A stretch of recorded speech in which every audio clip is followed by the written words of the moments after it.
toll free. That kind of camp. That's where Joe Better belongs.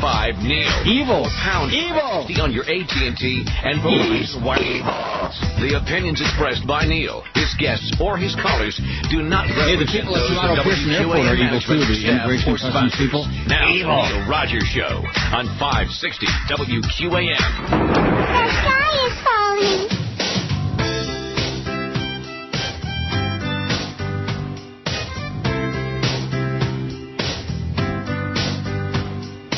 I'm a madly throbbing fan of Fort Hall Radio and all the pumped-up muscle jocks who speak in monotones. In the bleachers, I'm a macho sport hole that gave dreams of how I want to pump my muscle in between their cheeks. I dig the jocks. I dig them. I dig the jocks. Sports is all that matters if you want to get me firm. I'm aware of women, but they just get on my nerves. I like dropping athletes' names as if they really know me. In the company of lonely Fort Hall nerds and pervs, I dig the jocks. I dig the jocks. Oh, fanny slapping, towel snapping, manly jocks are sweating. I would like to lick their legs all the way to heaven. In the sports bar, knocking back a brew with all the guys. Watching games and someone's hand goes running up my thighs. I dig the jocks in white tube socks. I dig the jocks. Oh, sport holes gush about athletes all sinewy and sweaty. Let me strap these garters on and change my name to Betty. One day on a sport hole show they talked about cleats. How did they know listeners are into huffing feet? I dig the jocks. Sports always matters. I dig the jocks.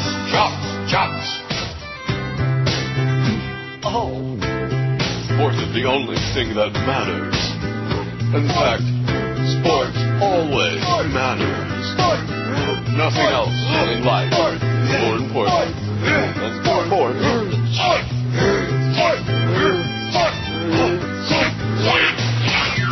We're going to camp, baby. Let me tell you, we're all going off. We're going to pack our bags and go off to camp. How's that sound? All right. You pack your bags, though. Don't take them through Pearson Airport. In fact, don't take them through any airport. Just to travel naked. All right, I ain't going anywhere anymore. Can't afford to. Unless you walk.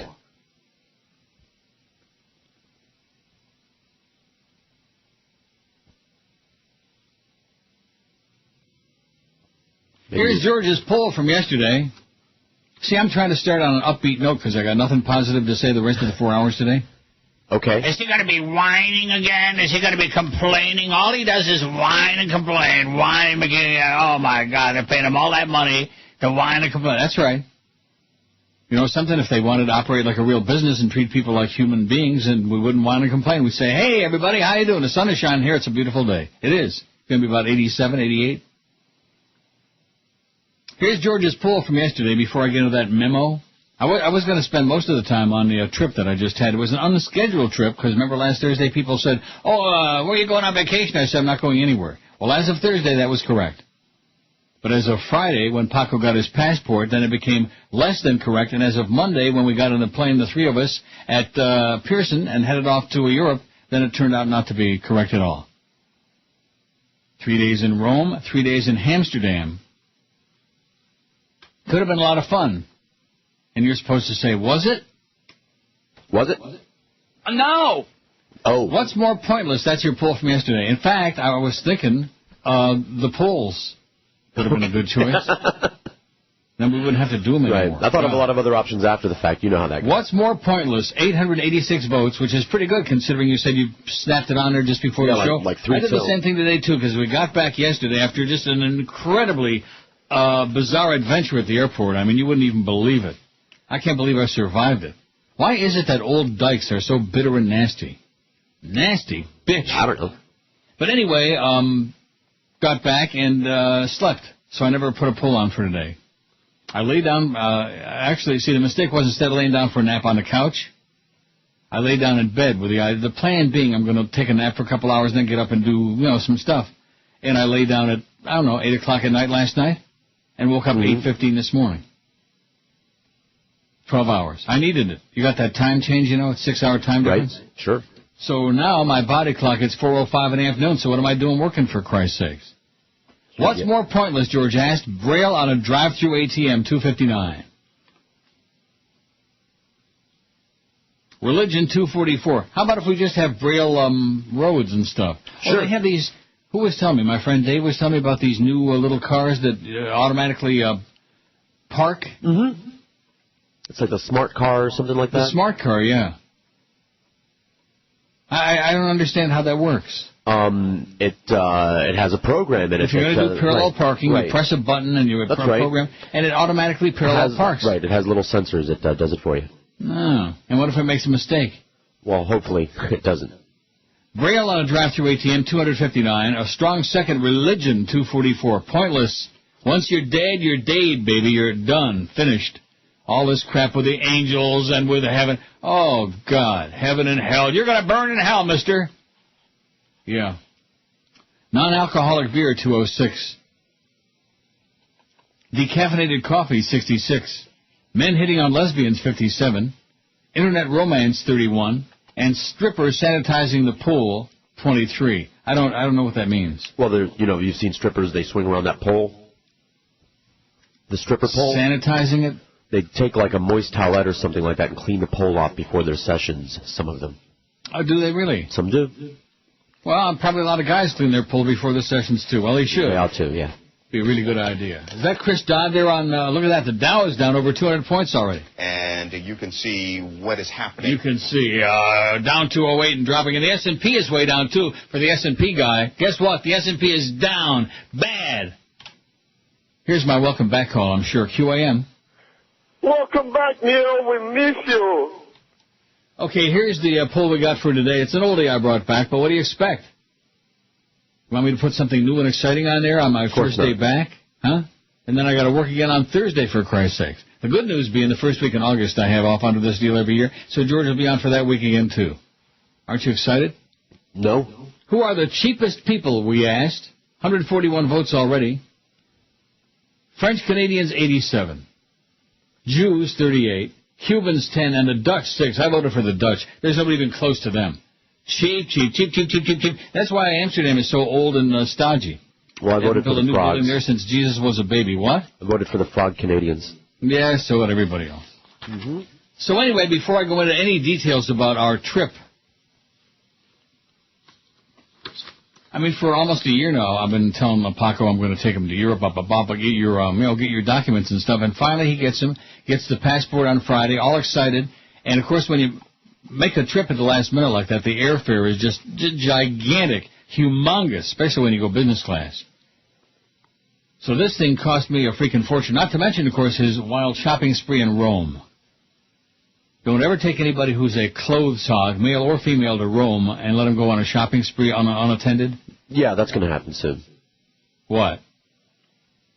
I'm going to take a clothes hog to Rome. No, I'm not talking to you. I'm talking to the audience. You're not taking anybody anywhere. You just got through saying you can't even afford a bicycle. That's right. But you just signed a new contract. Let's hear it for George. Just signed a new deal with a big 3% pay increase from Jolly Joe Bell, who is the most evil, I was going to say human being, but he's not in that category. The most evil thing that has ever stalked the earth is your general manager. And I told you that the first couple of weeks he was on our ship. Yep. I said, this man makes Captain Queeg seem normal. Devious and dangerous. Evil. At least Captain Queeg was like just nuts, with his strawberries. I counted the strawberries before I went to bed. Right, that's right. That's a great movie, Cane Mutiny, and I still love Robert Francis, even though he's dead. Isn't that his name, the guy that... Yes. Willie? Yep. Willie? Yeah, not now he won't. No. Oh, man, he was a pretty guy. Oh, don't start talking that fag talk already. You just got back. Well, why the hell not? I'll talk all the fag talk I want. How do you like? I'm just going to go out of control these next 5.5 years. You'll see.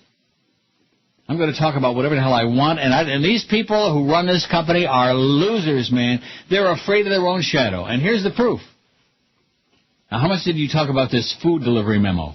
Oh, well, the day that it came out and periodically, but, didn't rail on it continuously. Why not? What's the point? What's the point? Yeah, because you can't change anything. Why would you do it? Because you can. I did, some. Because if ever there was something that they deserved their ass ripped just broadly, bleeding, hemorrhaging from, this is it. This memo about food delivery, this is the epitome of what's wrong with WQAM, what's wrong with Beasley Broadcasting, what's wrong with Jolly Joe Bell, what's wrong with the entire operation, man. Spineless and spiteful and hateful, anything nasty. He must get off on this. He must just pissing people off and aggravating everybody. You can't complain about the morale at QAM because there isn't any. And that's the freaking truth. Am I right? Yes. Yep. Absolutely. Right. I'd even bring him back for general manager. Before this creature we got. This tubby creature, this goofball. This hateful, evil thing. So how did the deal go when you signed your deal with him? Did you actually have to see him or what? Yeah, we sat in his office and, went over it. You sat on it? Yeah. I believe that. And that was it. It's pretty much the same as my old one. I have no options, no power, and they have all of it, and, I'm stuck here, and no money, and they get to treat me like crap and make me do whatever the hell they want, including washing cars. My job description is purposefully nebulous so that they can work me whenever, wherever, doing whatever, and I got to do it. And how long was this thing? Was it like to coincide with my 5-year extension? No, it's only 3 years. Really? Yeah. Why is that? He said we might want to talk about something different around that time. Who knows? Or fire your ass. Who knows? We might want to talk about something different at that time? Yeah. Like maybe give you a new your own show. Is that what he said? He didn't say those words. Was he thinking that? I think it was implied. Was it really? Something like that. Wow. How about 2 to 4 sounds good? I see he's still I know he's not on today, though. Curtis is on today. Oh, the Jerk Show in Vegas. All right. Well, there's a lot of losers in Vegas. I just mentioned that in passing. You hear the sirens? They're coming to take us away. You hear it? I hear it. Big a fire truck going around the corner. I don't know the difference anymore. I'm old and senile and pooping my pants a lot. 10:13 at 560 WQAM. Just keeps getting bigger. The wife of baseball all-star Alex Rodriguez filed divorce papers today in Miami. Some media reports have suggested A-Rod may be romantically linked with singer Madonna. A-Rod did Madonna, marital deceit.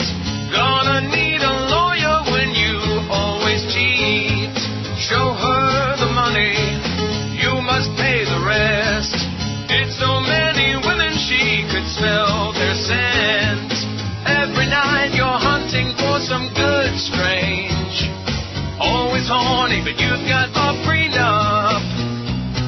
She will get the kids and you'll be disgraced. Cheat and you're done. Oh! A-Rod did Madonna and all the rest. Wonder if it's cheaper to make your debt. I like sex. It's like food. Pull your pants down. Cut to me eating this whole cheesecake. Ooh, look at that ass. It's 10:18 at 560 WQAM. Happy Tuesday to you, 15th of Julio. George will be back on tomorrow. Don't get panicky. And then I do Thursday, and then I'm off for another 4 days. And then the first week in August, I'll be off for another week. Ask me if I'm going back to Europe in August or anywhere else. No. Can't afford to. So you put in for a little extra for me while you were in that meeting with Jolly Joe. Oh, for the poll, somebody wants to add the Chinese. Oh, there's plenty of very, very cheap Chinese and QAM management. Instead of that, I'd rather we had just had Joe Bell. Okay. Got it? The Chinese. How's Chris doing? Is he still fat? Yes. Come on. You won't be so fat if we can't get all that free food for you. Well, that is correct. See, that's another aspect of that memo, which I'll get to and spend at least 15, 20 hours ranting about. It's another aspect of it. We got, the little people work for peanuts. And now you can't even get any peanuts because the only way people will bring you peanuts is if you tell the audience where you got them for free. Oh, we don't want you having any lunches because, because I said so, because you're an idiot.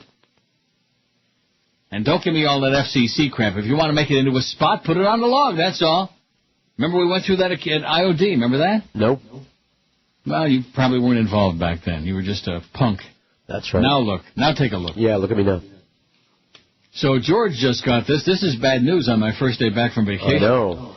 From Amazon.ca, no less. Every other email, like, once a week, once every other week, they're still looking, any minute now, that. Hello from Amazon.ca. It says, we're sorry to report we won't be able to obtain the following item from your order. Author John Grachowski, The Slot Machine Answer Book, 2nd edition, How They Work, How They've Changed, How to Overcome the House Advantage, in paperback. Although we'd expected to be able to send this item to you, we've since found it's not available from any of our sources at this time. We realize this is disappointing news to receive, and we apologize for any inconvenience we've caused you. We must apologize also for the length of time it's taken us to reach this conclusion. Until recently, we'd still hoped to obtain this item for you. We've canceled this item from your order. Your credit card will not be charged for this item, thank God, because you only pay for items when we ship them to you. We apologize for any inconvenience caused by this delay. Your order is now closed. It's closed. Yep. Damn it. Thanks anyway, though. And yeah. I don't need any stupid-ass book. In fact, the day before we left, and my friend Dave came up from Tennessee, where he's got his second home with his girlfriend and her 85 kids and 20 dogs and stuff. Anyway, we're getting ready to go on our trip. So he and I drove him out to a Woodbine. Naturally, right? Naturally. And I played Quick Hit, of course, right? Right. And on the 2-cent machine, I won $2,100. Nice.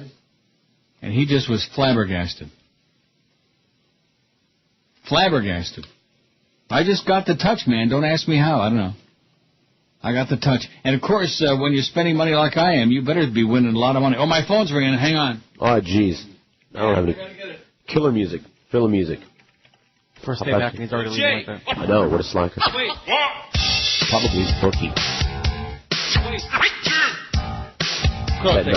Canadian high school sports. Yeah. Betting on Canadian water polo or something. What? I hear him coming back. I heard something. This dentist of mine, I'm glad she called her because I forgot all about it. I got another dental appointment. He's got to replace a couple of fillings. They're old and nasty. 10 o'clock tomorrow morning, so you may think I got a great day off tomorrow. I got to go get drilled. Well, there are worse things. Yeah, Ask Duff, he'll tell you.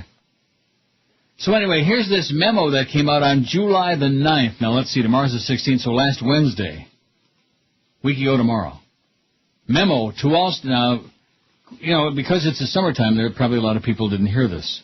People are traveling, they're in, they're out, they're up, they're down, they're whatever they are. Memo to all staff from Josh Darrow, carbon copy Joe Bell, date July 9, 2008, Ray Food Delivery. Here's what it says, and I'll read it exactly the way it's written on this piece of paper. From this point moving forward, all food ordered to the radio station must be bought and paid for. We can no longer receive food free of charge. Any food or restaurant mentioned on the air must be tied to a sales or promotions program. You can still talk about restaurants and food on the air as it relates to legitimate show content. That's the end. That's what it says. We can no longer receive food free of charge. And, of course, this is obviously written by a schmuck who doesn't realize. And, of course, he's eating plenty of free food, Clarence. Tons of it. Pretending not to realize that one of the few perks of working in the business, especially for the hungerlings, is getting the free food. When you're paying people like 50 cents an hour like Fat Chris there, how the hell can he maintain that girth when he can't accept free food? Because nobody's going to be sending free food if you can't give him a plug on the ear. It's always been that way. It's plug-ola. Big deal. Everybody does it. It goes on everywhere. But Jolly Joe Bell decided that we're talking too much about Howie's and whoever else in the morning on the morning show. Well, you know what? Punish them for it. Take them out there and whip their ass. Always the way it is. And I don't believe that anyway, because although I don't hear that much of the show, but I think they probably do the same thing that we do. We got a breakfast this morning. It was great. Thank you, et cetera, and so on. Right? I don't know, but yeah, I assume. Yeah. I don't think they do like whole segments where they go on and on and on and, spend the whole show thanking anybody for bringing them some free chow. Do you? No, I don't know. Although, to be honest with you, it might be an improvement over some of that sports crap. But nevertheless, and I'm sure you won't disagree with that. Not at all. I mean, what would you rather talk about? Food or people who sniff jockstraps? No contest. Mm-hmm. What about you, Chris? I'm asking you. Well, you know. There's more sirens out there, boy. They're just going ballistic now that I'm back. They probably all week long there was not one siren in the whole city. You hear it? Mm-hmm. They're just going ape-schmidt, going nuts. Now, where do I read this yesterday. It was sitting in my fax machine along with a bunch of other chazarai. And I thought to myself, oh, brother, this should be our biggest problem, okay? Isn't it? This is a man who has come in and destroyed the radio station, butchered the ratings, destroyed the lineup, pushed out the Humper, pushed out Eddie K, put on shows that have numbers like that.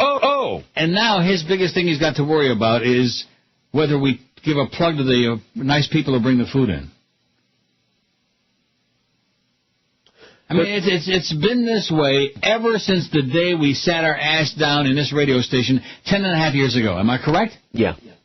We had Tony's used to bring all the pies and, of course, Pizza Love, which I don't know how that would work because he was a sponsor all the time, you know. Mm-hmm. Ponytail.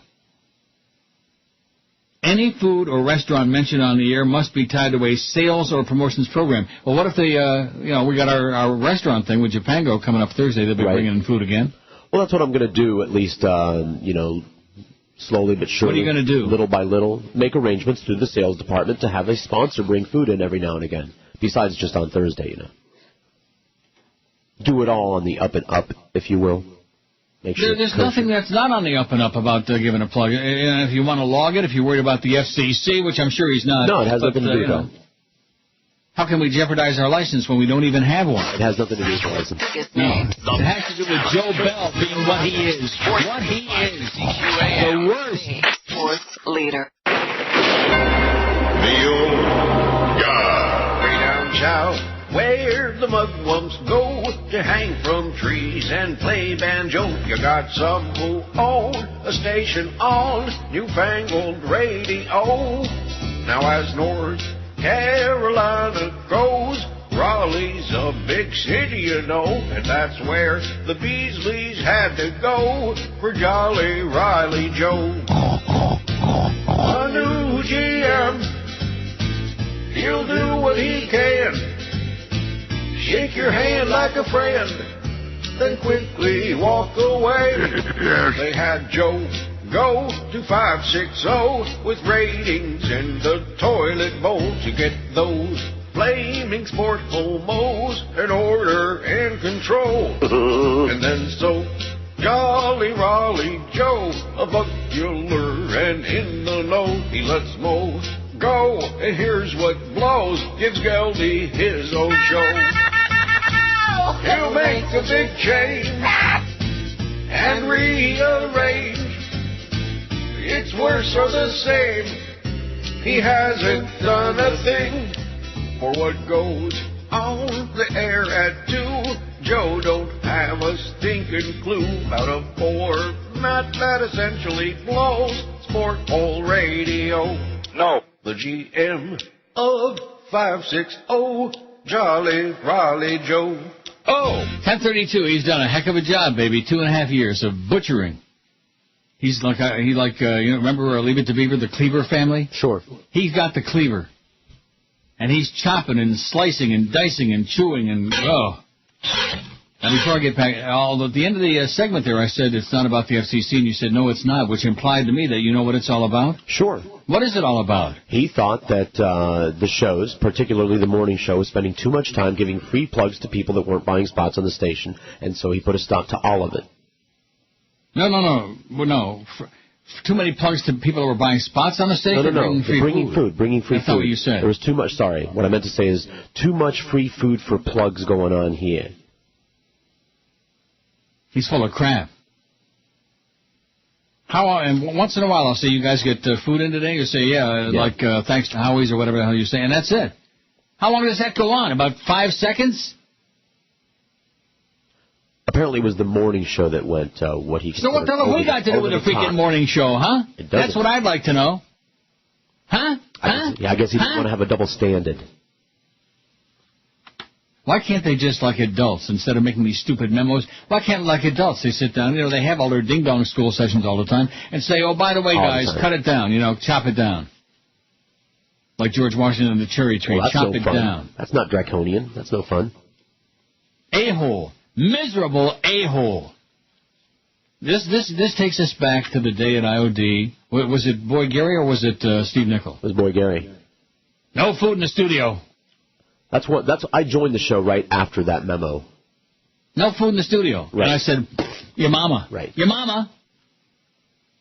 Your mama sews socks in hell. Go away. We're eating all the food we want.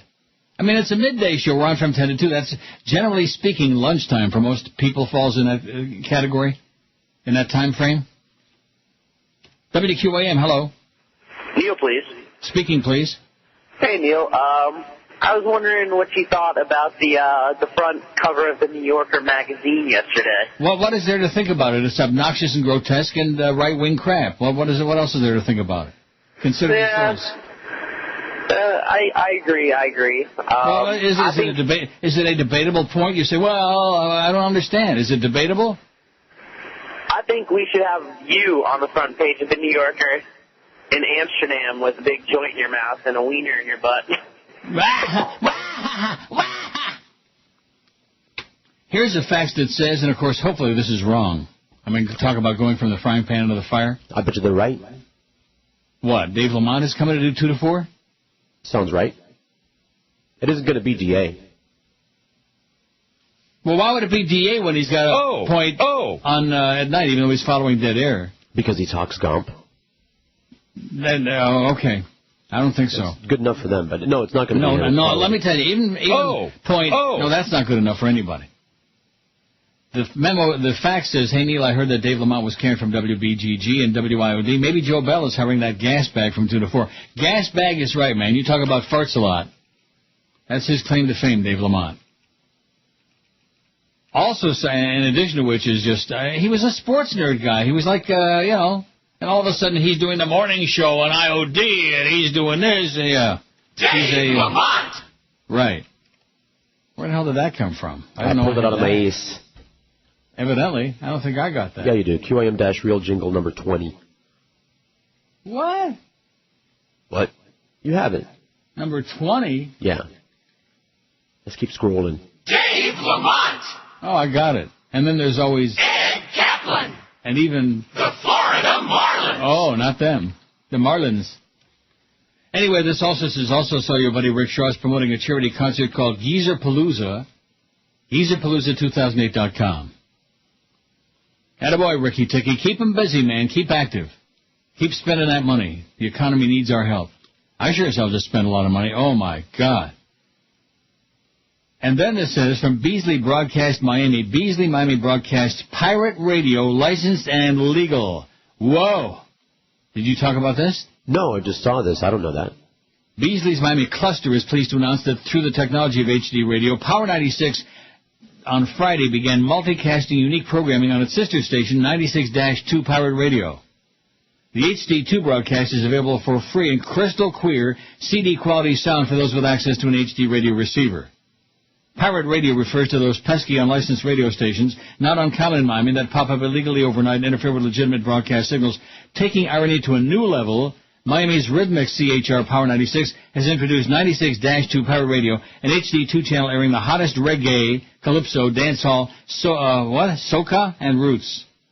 What is soca? I don't know.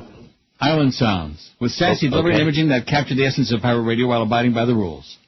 96-2 Pirate Radio is completely licensed and legal with an extremely appealing air of disrespect and irreverence. Thomas Manning, Power General Manager, commented, with the ethnic diversity in South Florida, 96-2 Pirate Radio provides a genre of entertainment that really caters to the core segment of the population, and as listeners in general are increasingly more vocal about music choices, this should definitely fill a void in the South Florida community. With South Florida, 96-2 Pirate Radio. With South Florida being the power radio capital of the world, this was a natural for us, added Tom. Beasley introduces Dash, but this doesn't make any sense. Who's Calicochi? Program director? Is that He's like their ops manager, program director, yeah. It was also a great way to get people excited about HD radio and the free choices that are available. Now that includes 96-2 Power Radio, he said. Also, it says about Beasley Broadcast Miami. In the Miami market, Beasley's 3 radio stations introduce Power 96 include Power 96, Kiss Country, and Sports Radio 560 QAM, all of which broadcast with HD radio technology available to those with access to an HD radio receiver, all 5 of them. Nobody has them. Power 96 and Kiss Country multicast sister stations, Dash 2 Power Radio and Outlaw Country formatted Gretchen 99.9 respectively that can be accessed by tuning an HD receiver to, it just goes on and on and on about stuff that nobody's listening to because nobody's got it. We don't got it. Even if we wanna, we don't got it. And talking about our crystal clear signal, that has to be one of the most amusing things I've heard in a long time. 216 votes on my nifty poll there about who's the cheapest of them all. Joe Bell's got 12 votes, you'll be pleased to know, George. That's probably in honor of you. WQAM, hello. Neil. Yes. Good morning. Good morning, sir. Buenos dias. Now that the second half of the season's getting ready, I was wondering if you were going to root for the Cubs. No, I'm not. I root for them, just in honor of you, I root for them to lose every day. Yeah, you'll see. They're going to go into that swoon, the likes of which you've never seen. A swoon. Lots of luck, Neil. Yeah, lots of luck to you. You'll need it. I'm not the one rooting for the Cubs. Some people never learn their lesson. Same old boring crap about baseball, nobody cares, sir. A bunch of fools in Chicago care, and people like you. People haven't learned their lesson. What is it? It's only the 15th of July. Plenty of time for the June swoon, later than usual, but you'll see. I haven't even gotten really back to this memo about the food delivery. Don't let me do more than 3-4 hours on it. The best talent. This is Neil Rogers. Sports Radio 560 QAM. The sports leader. Thank you, baby. I'm gonna cut my balls so I can have sex with you. Cut my balls so I can have sex with you.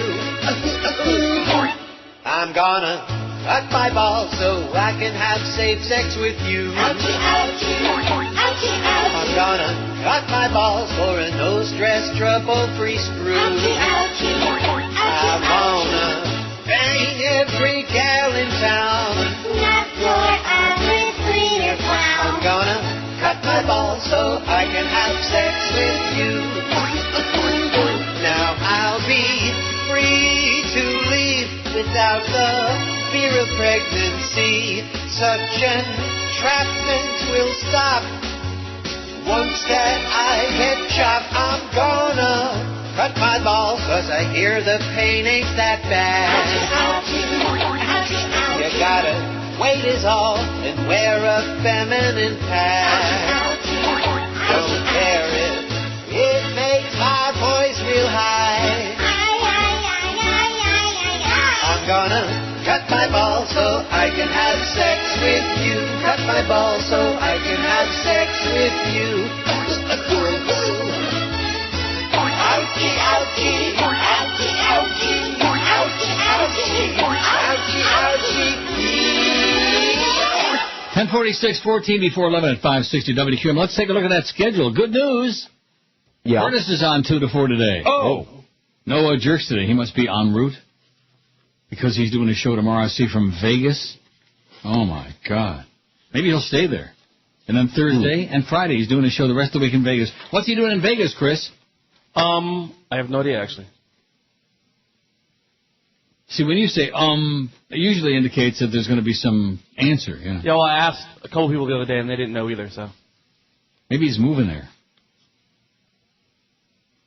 So anyway, Curtis is on 2 to 4. Then we got the DA show 4 to 7. Don't tell me Mad Dog's on vacation this week, too. All week. All week. So we got DA between 4 and 7. Dolphins tonight, 7 to 8. That's that horrible. I mean, and then 8 o'clock we got the Major League All-Star game. Baseball, baby. Going to be watching? No. No chance. And then ESPN Radio overnight to ensure that we start with a big O for the big O. Isn't that appropriate? Okay. That we have a big O for the big Rock solid. O. Right.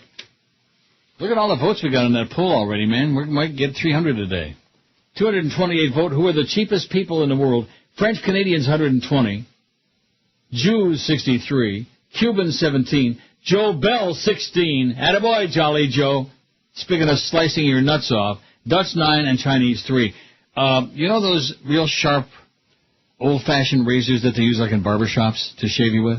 Mm-hmm. When they like shave your neck and stuff and crap? You know what I'm talking about? Yeah, straight razor. That's what I think ought to happen today in honor of this memo about food delivery and stuff. I think we ought to get Luca Brazzi and a couple of other big guys to go in that orifice, drag his ass out of there, and tie him to a gurney during this show, of course, and have somebody slice his nuts off with one of those really, really super sharp razors. Or maybe one that's not so sharp, maybe a rusty old one. Ooh. Wouldn't that be more painful? Look like tetanus. Really? Oh, yeah. We could promote it for a week, put up billboards. And we could have Jesse Jackson do a thing about it, too. We'll cut his nuts off. Let's cut his nuts off. Did you talk about that? Yeah, of course. What a miserable, rotten, bigoted son of a bitch, Jesse Jackson. My God, I'd rather... Michael Jackson is a pillar of society compared to him. Slimeball. Scumbucket. How come we can say scumbucket, but we can't say because bag? You asked. Oh, that's right. Can we say that? Oh, no! If you had to ask, you should know you can't say that on the radio. Just unbelievable. Who was I just talking about? Jesse Jackson. Jesse Jackson, see? I can't remember because I'm old and senile now, and I poop in my pants a lot. Jesse freaking Jackson. The Reverend Jesse Jackson, don't forget, with his illegitimate kid, and with his Jaime Town crap, and now with his, I'd like to cut his nuts off about Obama. You know, this guy's a piece of crap. And they still put him on television. That's what I don't understand, because the media are a bunch of whores, and they like other whores. Birds of a feather are corrupt together. And that's your people in the media, and look at that Dow is hovering. It's only down 159 now. Made a little bit of a comeback. Aren't you proud? No. Wait till about 1 o'clock, and then you'll see some real tourists, man. 145.77 a barrel of oil. You want to buy some? 145.77. Yeah, I got that right here. 77. From this point moving forward, all food ordered to the radio station must be bought and paid for. We can no longer receive food free of charge. Bada beep, bada boop, bada bop. You should take that memo, Jolly Joe, and wipe Clarence's ass with it, is what you ought to do. Ought to take a bunch of free slop from the slop shop. You know the slop shop? Didn't we do some appearances there? Right.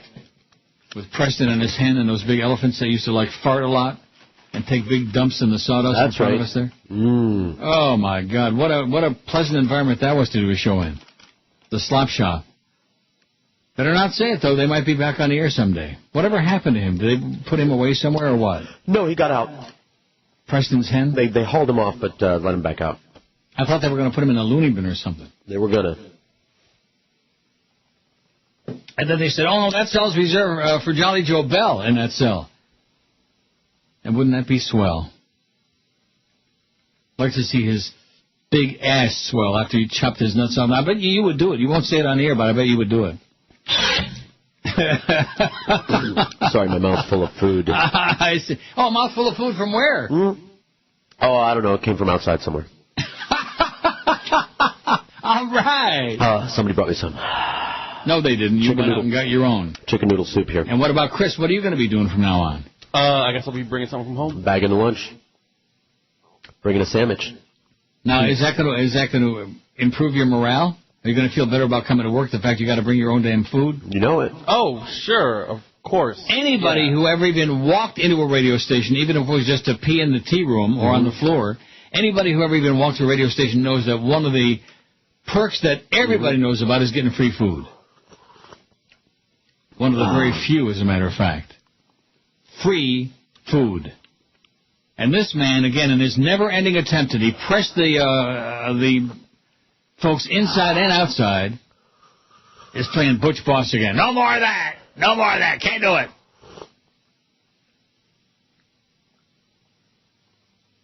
I think you ought to get Ponytail to bring in a bunch of food.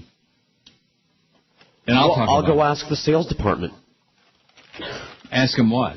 They're going to sell some spots? They're going to sell some spots? You're waiting for us to sell restaurants so that you can get free food and talk about that? Because this says any food or restaurant mentioned on the air must be tied to a sales or promotions program. Right. This, to me, I think we have hit the absolute crisis, the ultimate crisis level. There are a few other perks I can think of that they could take away. You're not getting those. Like what? Air conditioning. Luckily, they have to be here, too, so. Mm-hmm. Are you forgetting when they were tarring the roof? Are you forgetting those days? No, we had to. We don't have to pay for parking yet. Next week. QAM, hello.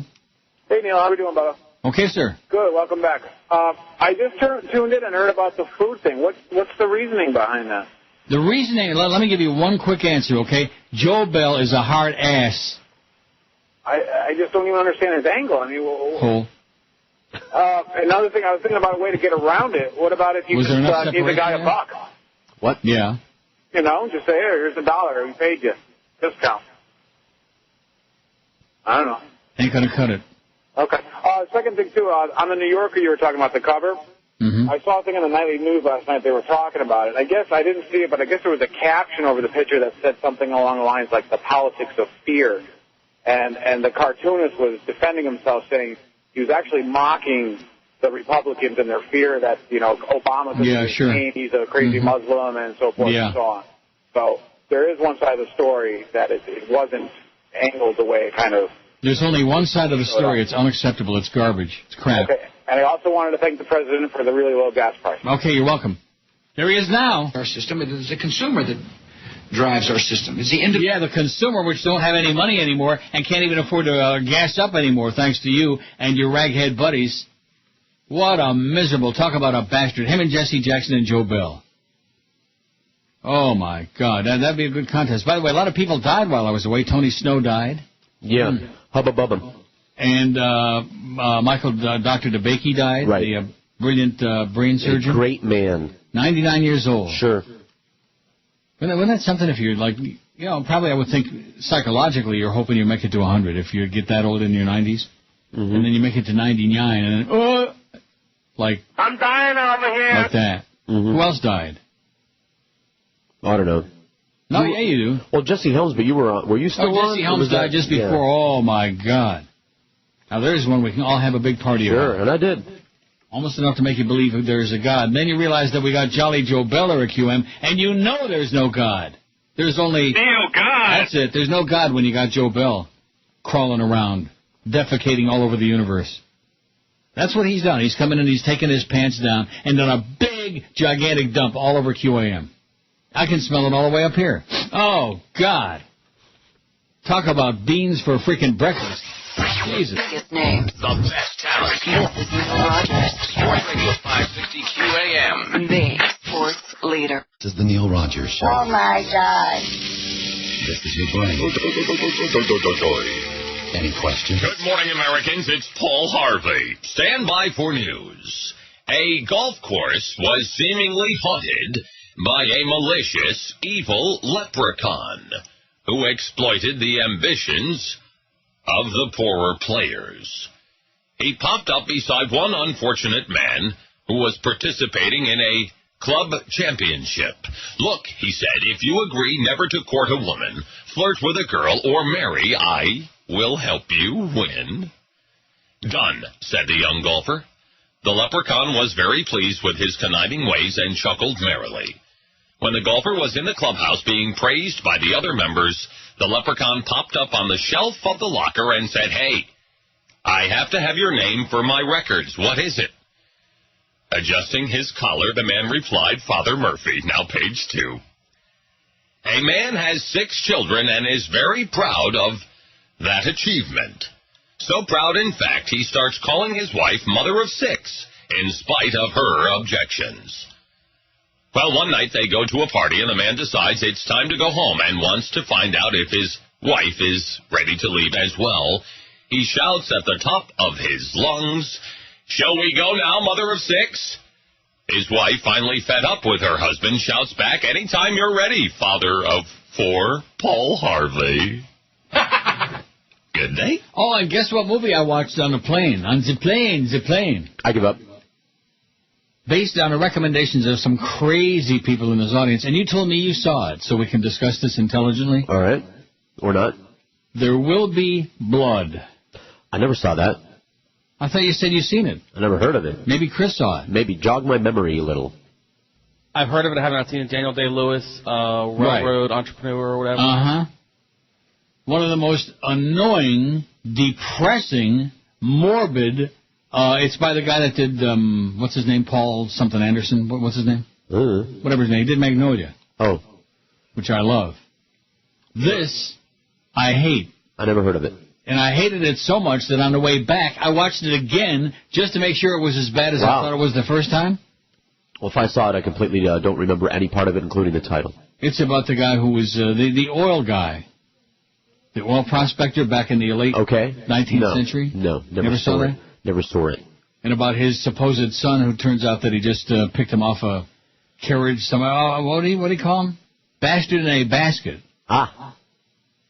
Bastard in a basket. Kind of like our general manager. Basket case, whatever.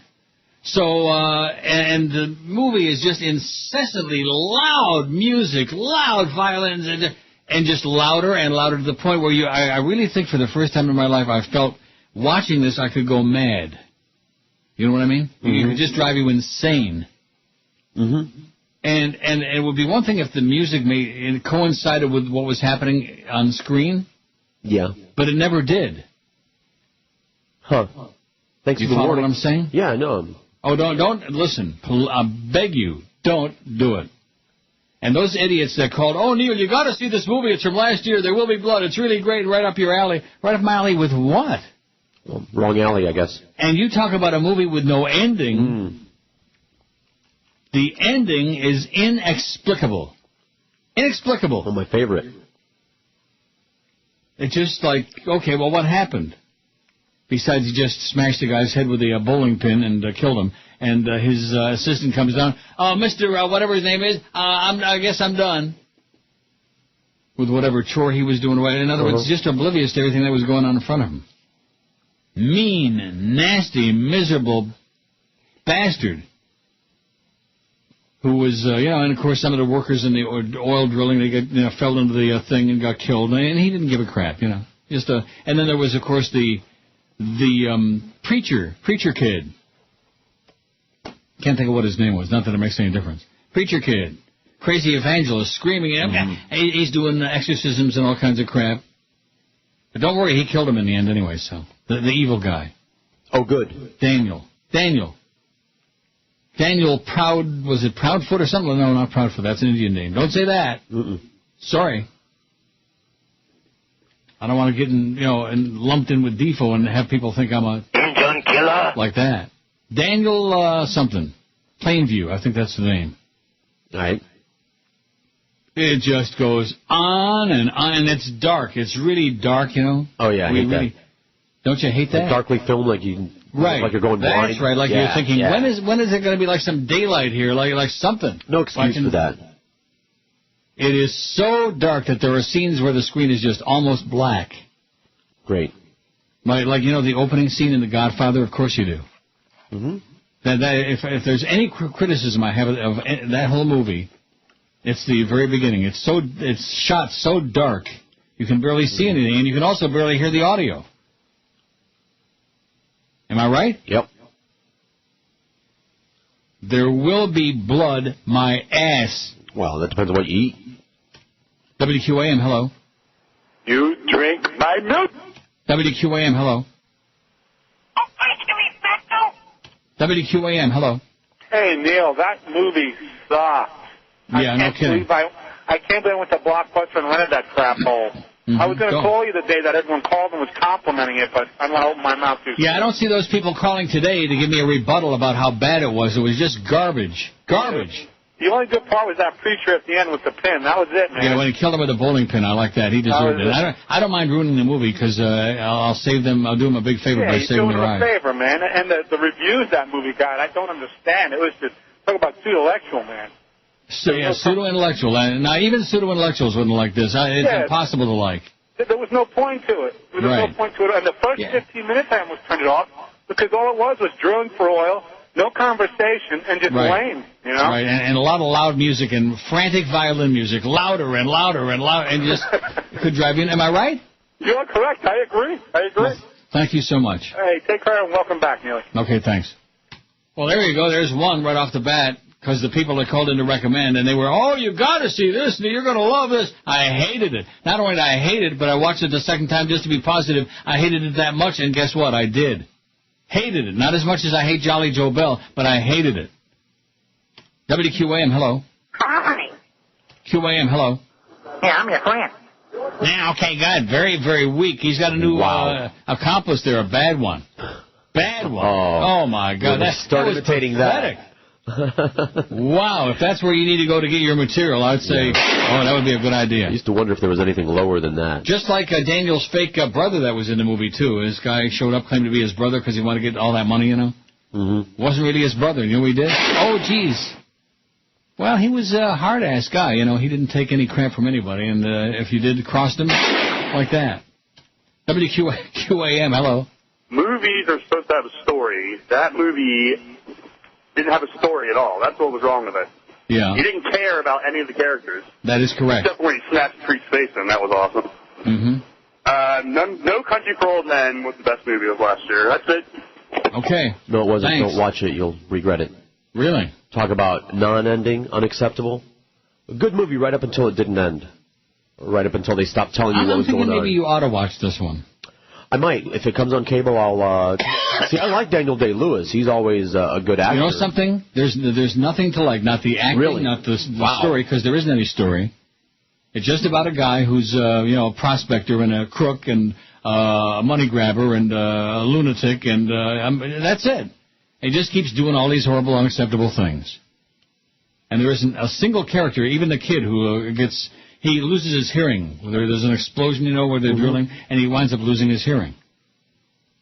And so the kid goes deaf, and he tries to, get some help for him, and unsuccessfully, and he's having some problems. So one day he takes the kid and gets on the train with him like they're going to go somewhere.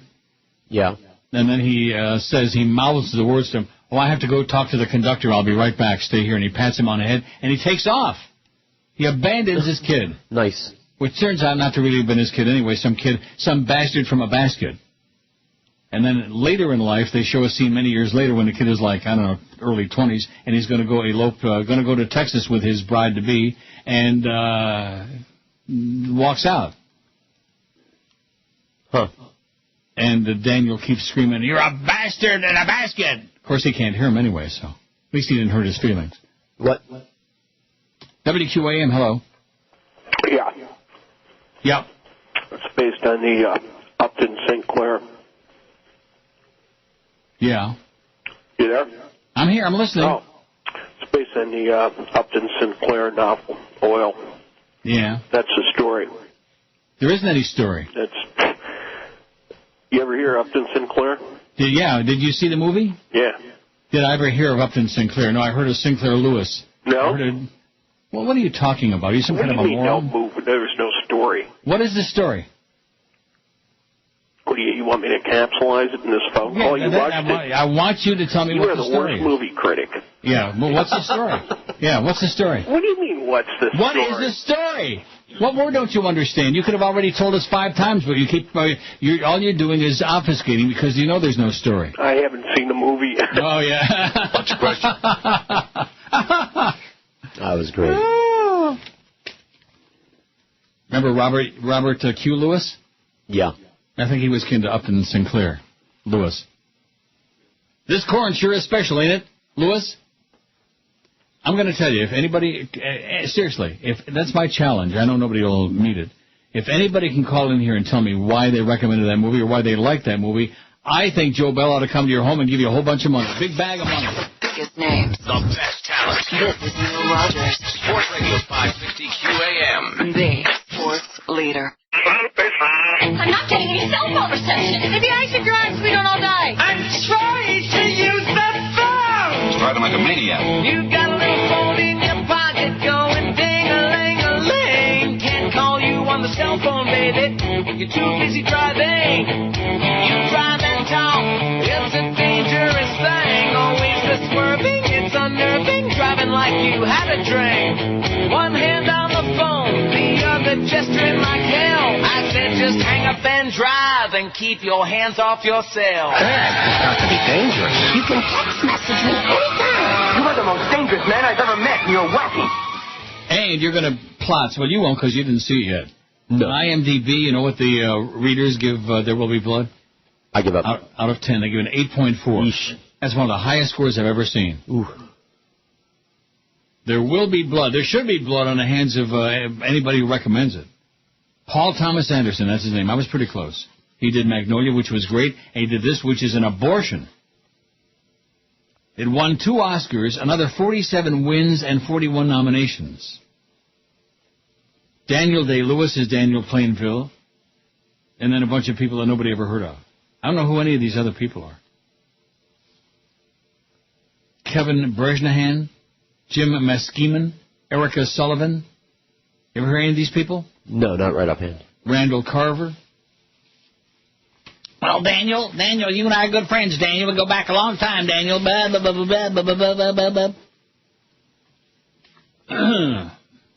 Oh, this is a cute story. Mormons make missionary position clear. Thanks, Brandon. We'll get to that. I got a few things here. A few things in my pile. What? I posted a story about that calendar. Yeah, the creator of a calendar featuring buff Mormon missionaries has been excommunicated as punishment by local church leaders. Is that it? Yeah. Okay, well, I'll forget about that. Thanks anyway, Brandon. I didn't talk about it, though, but I just posted the story. Okay, just listen. Between my trip, which I haven't even got to the details of yet, and how much money Paco spent, and about the airport incidents, the one in Rome with the sniffing dogs. You know how much I love dogs? But I think that when dogs make a mistake, I think that the dog probably ought to be shot or something, or spanked real bad, real hard, or made to live with Joe Bell. I think that could be the ultimate punishment. That'd be a good poll to take. What's worse, having your nuts cut off or being forced to live with Joe Bell? Or forced to work for Joe Bell? Can you believe that we voluntarily signed? Well, that's the nature of the business, you know.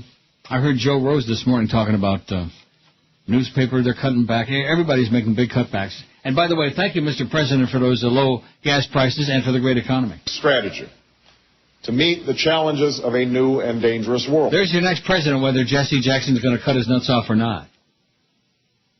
You can still talk about restaurants and food on the air as it relates to legitimate show content. So we can talk about how we wish we had Hardee's in South Florida. I wish I had it here. Boy, the sun is shining. There's not a cloud in the sky. It's beautiful. Wow, this is not a good day to be working. It's a good day to be out in a boot. 297 votes on Chris's poll. He's getting really all whipped up now because he's going to cross that 300 threshold any minute. 299. WQAM, hello. Good morning, Neil. WQAM, hello. Talking about restaurants and... Hello? Yes. Neil? Speaking. All right. Couple things I liked about that movie. My brother raved about the movie, told me I had to watch it, gave me the DVD to watch, so I watched it. And like you, at first I thought this is going nowhere, but the part I liked about it was the religious part of it, where the preacher, he gets his church built from the oil money, and then, he's talking all this crap. He makes Daniel, do the whole I abandoned my boy thing, and then at the end, he gets exposed to be, a fraud and a scam. Did we need to watch, it's a long movie, too, did we need to watch 2.5 hours or 3 hours of all that crap to figure out that the religious nuts are a bunch of hypocrites? Didn't we already know that? Absolutely. Absolutely. But that's the only part I enjoyed. That and the time the little girl was being molested, and they're at the little picnic, and the shot that they show him, hey, how do you like your new dress, honey? And Daddy's not going to touch you anymore, is he? There's no more touching going on, right? No more beating. And then the camera pans over, and the father's sitting right across from him. I love that part. That's about it, Neil. Okay, thanks. 158 minutes. I said 2.5 hours, so 2 hours and 38 minutes. And it doesn't seem like a minute more than 5 hours. 6 to 7 hours, 20. I mean, it's like one of those things, will this thing ever end? And is it going anywhere? Daniel. The guy that called earlier and said it was for pseudo-intellectuals, he's right. That must be why I got all these Oscar nominations and won 2 Oscars and all. For what? I'll let you know. Jesus. God, you've got to see it. I've got to force you to see it. Maybe I'll send it to you. I'm sure it's on cable. It will be soon. Let's see, 2007. 8.4 out of 10. And you can go to zillions of movies that you really enjoyed and they won't come anywhere near an 8.4. And you'll say, gee, how the hell is that possible? That must be a really great flick. Must be really fantastic. WQAM, hello. QAM. WQAM, hello. We're friends. Nah, okay. WQAM, hello. Hey, Neil, how you doing, sir? Okay. Did you mention that Dave LaMon is not at IOD anymore? Yeah, I just read the facts about an hour ago, yeah. Oh, my. So that's why Manny Munoz is on there. And every time I hear him, Manny Munoz? Yeah, I see him squatting over the map, or actually just hear the bit. Now, the second thing is, can you imagine if we did invest the Social Security in the stock market? What could have happened there? A lot of suicides, yeah. I know. Neil, have a nice day, and welcome back, sir. Thank you so much. See, I'm waiting for all these people. We haven't had anybody call yet who justified this movie. I mean, one guy tried to give me a song to dance about, well, his brother liked it, and there were a couple of things. There was nothing to like. I didn't need to see this movie to know that religious fakers are a bunch of charlatans and hypocrites. We didn't need to see the movie. We didn't need to go to 2 hours and 38 minutes to figure that out. Anybody with a morsel of a brain knows that already. Paul Thomas Anderson. See, Magnolia was long. It was great. It had a story. It had a whole bunch. All the characters had their own story. And the thing with the frogs was really unique, and it was different. It was good. I think it's underrated. I think it's a great movie. In fact, you know something? Let's see how Magnolia, what kind of a rating that got from the IMDb crowd. Okay. Oh. Okay, let's take a puke at it. Magnolia, 1999, Paul Thomas Anderson with Julianne Moore. Where's the rating? Oh, 8.0. So this allegedly is a little bit better. 8.0. That's very good out of 10. But this got an 8.4. Oh, what William H. Macy movie did I see here? Also while I was on vacation. I don't know. Oh, no, I told you that before our vacation started. There was a name, somebody's name. Oh, yeah, and I forgot.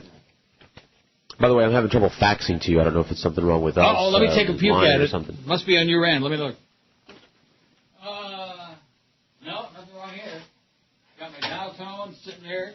It's sleeping. I'm getting like a fast busy or something. I don't know. We'll try it again. It's on your end. I'll keep trying. Bobby? Got a real... What? Was it Bobby? No.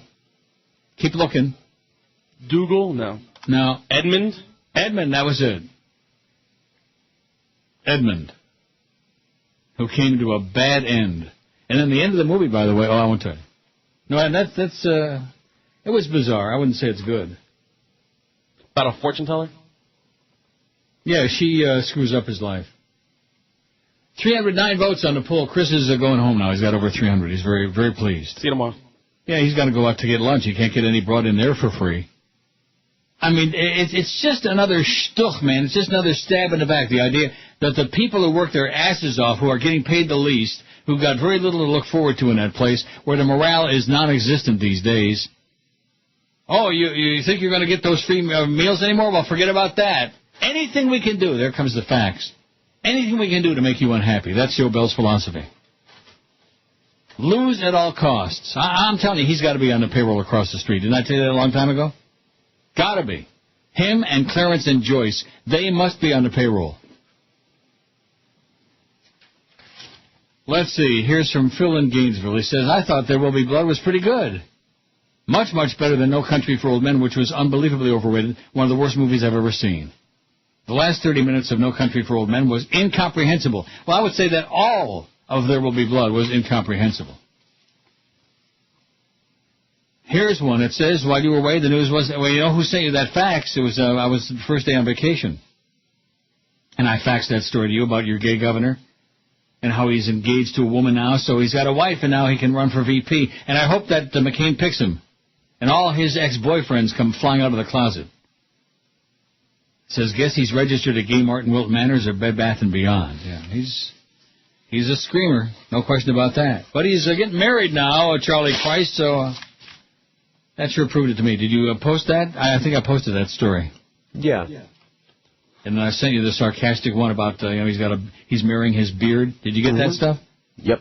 Well, good. Good. And I was on vacation then, and I was still working for you. As if you believe that. I just happened to smell it. 309 votes. Who are the cheapest people in the world? Cheap. 316 now. French Canadians, 166. Jews, 79. Joe Bell, 32, has moved into a nice third place. It was a late addition. Cuban 17, the Dutch 13, and cheap Chinaman only 9. Biggest names. The best talent. This is Neil Rogers. Sports Radio 560 QAM. The sports leader. You turd, jackass. Coming soon to your television. A channel so action-packed, so exciting, you'll be dying to get into the game. Get ready, America, as we gather together to welcome the Tennis Channel.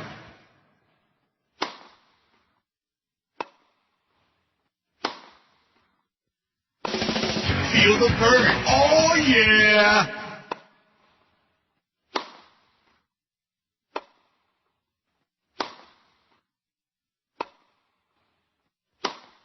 Don't miss one volley of the slam, bang, balls to the wall, laugh in the face of death action of the Tennis Channel, coming to your television in 2002.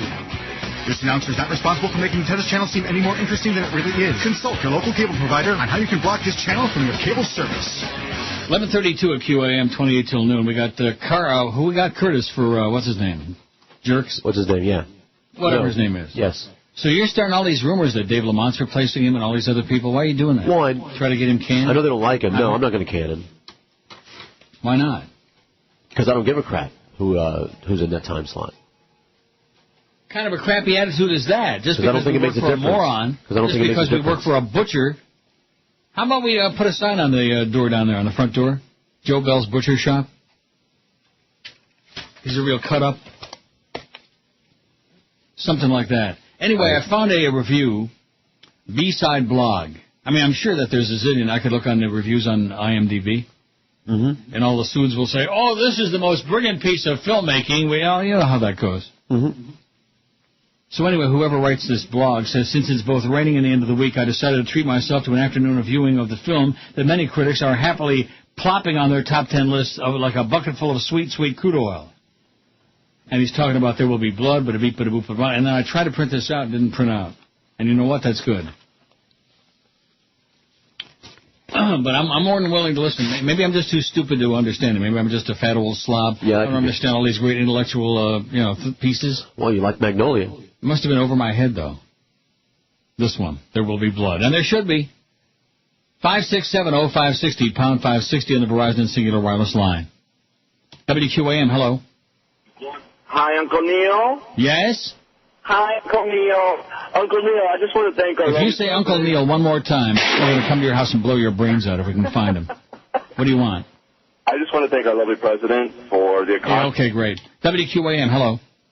Okay, good. Oh, in fact, that's what I felt like yesterday in the airport. I didn't get to any of these stories yet. No. Maybe I'll save them for Thursday. Don't make us wait. Why not? Why is it that old dykes are so nasty?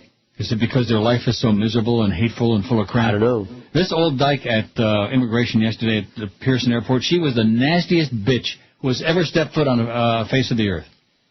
She held me up there for like at least half an hour. I told her, I said, you're treating me like Al Capone or the Godfather or something. What is the problem? Well, and she kept fiddling with my passport and flipping through the pages and flipping through and, well, how come you live part of the time in Toronto? Like I owe her an explanation. And I said, because I like it. Oh, well, and then, of course, we went through the customs thing with the baggage.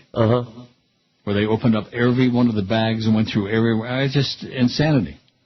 And the worst part of it is that I declared all that merchandise that Paco bought in Rome. I declared all of it. Thank God. I wouldn't be here right now. I guarantee you. If I wouldn't have declared it, they would have opened up those suitcases. Smuggler. There's a word of warning to all you people who think you're going to do like a Columba Bush routine and smuggle goods into the U.S. or into Canada. I don't know how it is in the U.S., but if you try to sneak goods into here, forget about it. They'll kill you. WQAM, hello. Hey, Neil, how you doing? Okay. Hey, I don't know if you saw it already or not, but I rented a movie the other night. It was Untraceable. No, didn't see it. It was pretty good. It's kind of like, almost like a Silence of the Lambs kind of thing. Okay. Did you see There Will Be Blood? No, I haven't. Don't. What's the meal deal this week? Japango. Japango? Well, you notice how quick George jumped in there? That says he's getting free food on Thursday. Hang up on this guy. He just, He just what? Well, he's a smart ass and a crank for one thing. And he said something that we're not allowed to say for another thing. Just now, he said? Yeah, you sort of talked over him. You didn't pay any attention, but it got out there. I dumped it. How do you like that? Even the people that sound lucid are a-holes. No, yeah. Now, he did. He sounded a little bit lucid when he first started, but then he turned out to be yeah. And something, maybe something happened. Maybe somebody peed on the tower on the phone system. Because I noticed today that technically, I'm not talking about the quality of the calls in terms of content. That would be a joke. But technically, they sound much better today. Have you noticed that? Okay. I don't know. Maybe just because you haven't heard them in a long time. Oh, yeah. I've missed it bad. I know. WQAM, hello. Neil. Yeah. I heard you had a great time over there. WQAM, hello. That's another one with the phony British accent. That's the boyfriend. Mm-hmm. WQAM, hello. Yeah, do you have any kids? I beg your pardon? Do you have any children? No, I do not. What do you got? What do you got? You should have some. You might like it. No, I wouldn't like it. That was it. That was the essence of the call. I don't want none. I got one unofficially, not adopted, but close to it. 330 votes on the poll. What are we shooting for? 500 today, do you think? I think about that. Maybe 525. Don't start. Would you stop? What is wrong with you, man? It's a little crazy. Jesus, God, I think the fat is like just congealing in your neck, cutting off the circulation to wherever that brain is supposed to be. I'll give you like a nice good number there that you can be proud of, that you can take to the bank, if the bank is still in business. WQAM, hello. That movie, Robin loved it, Howard loved it, and Artie didn't. Who cares? Oh, yeah. Howard loved it. Well, that means it must have been great. If Howard loved it, wouldn't you think? It's official. Yeah.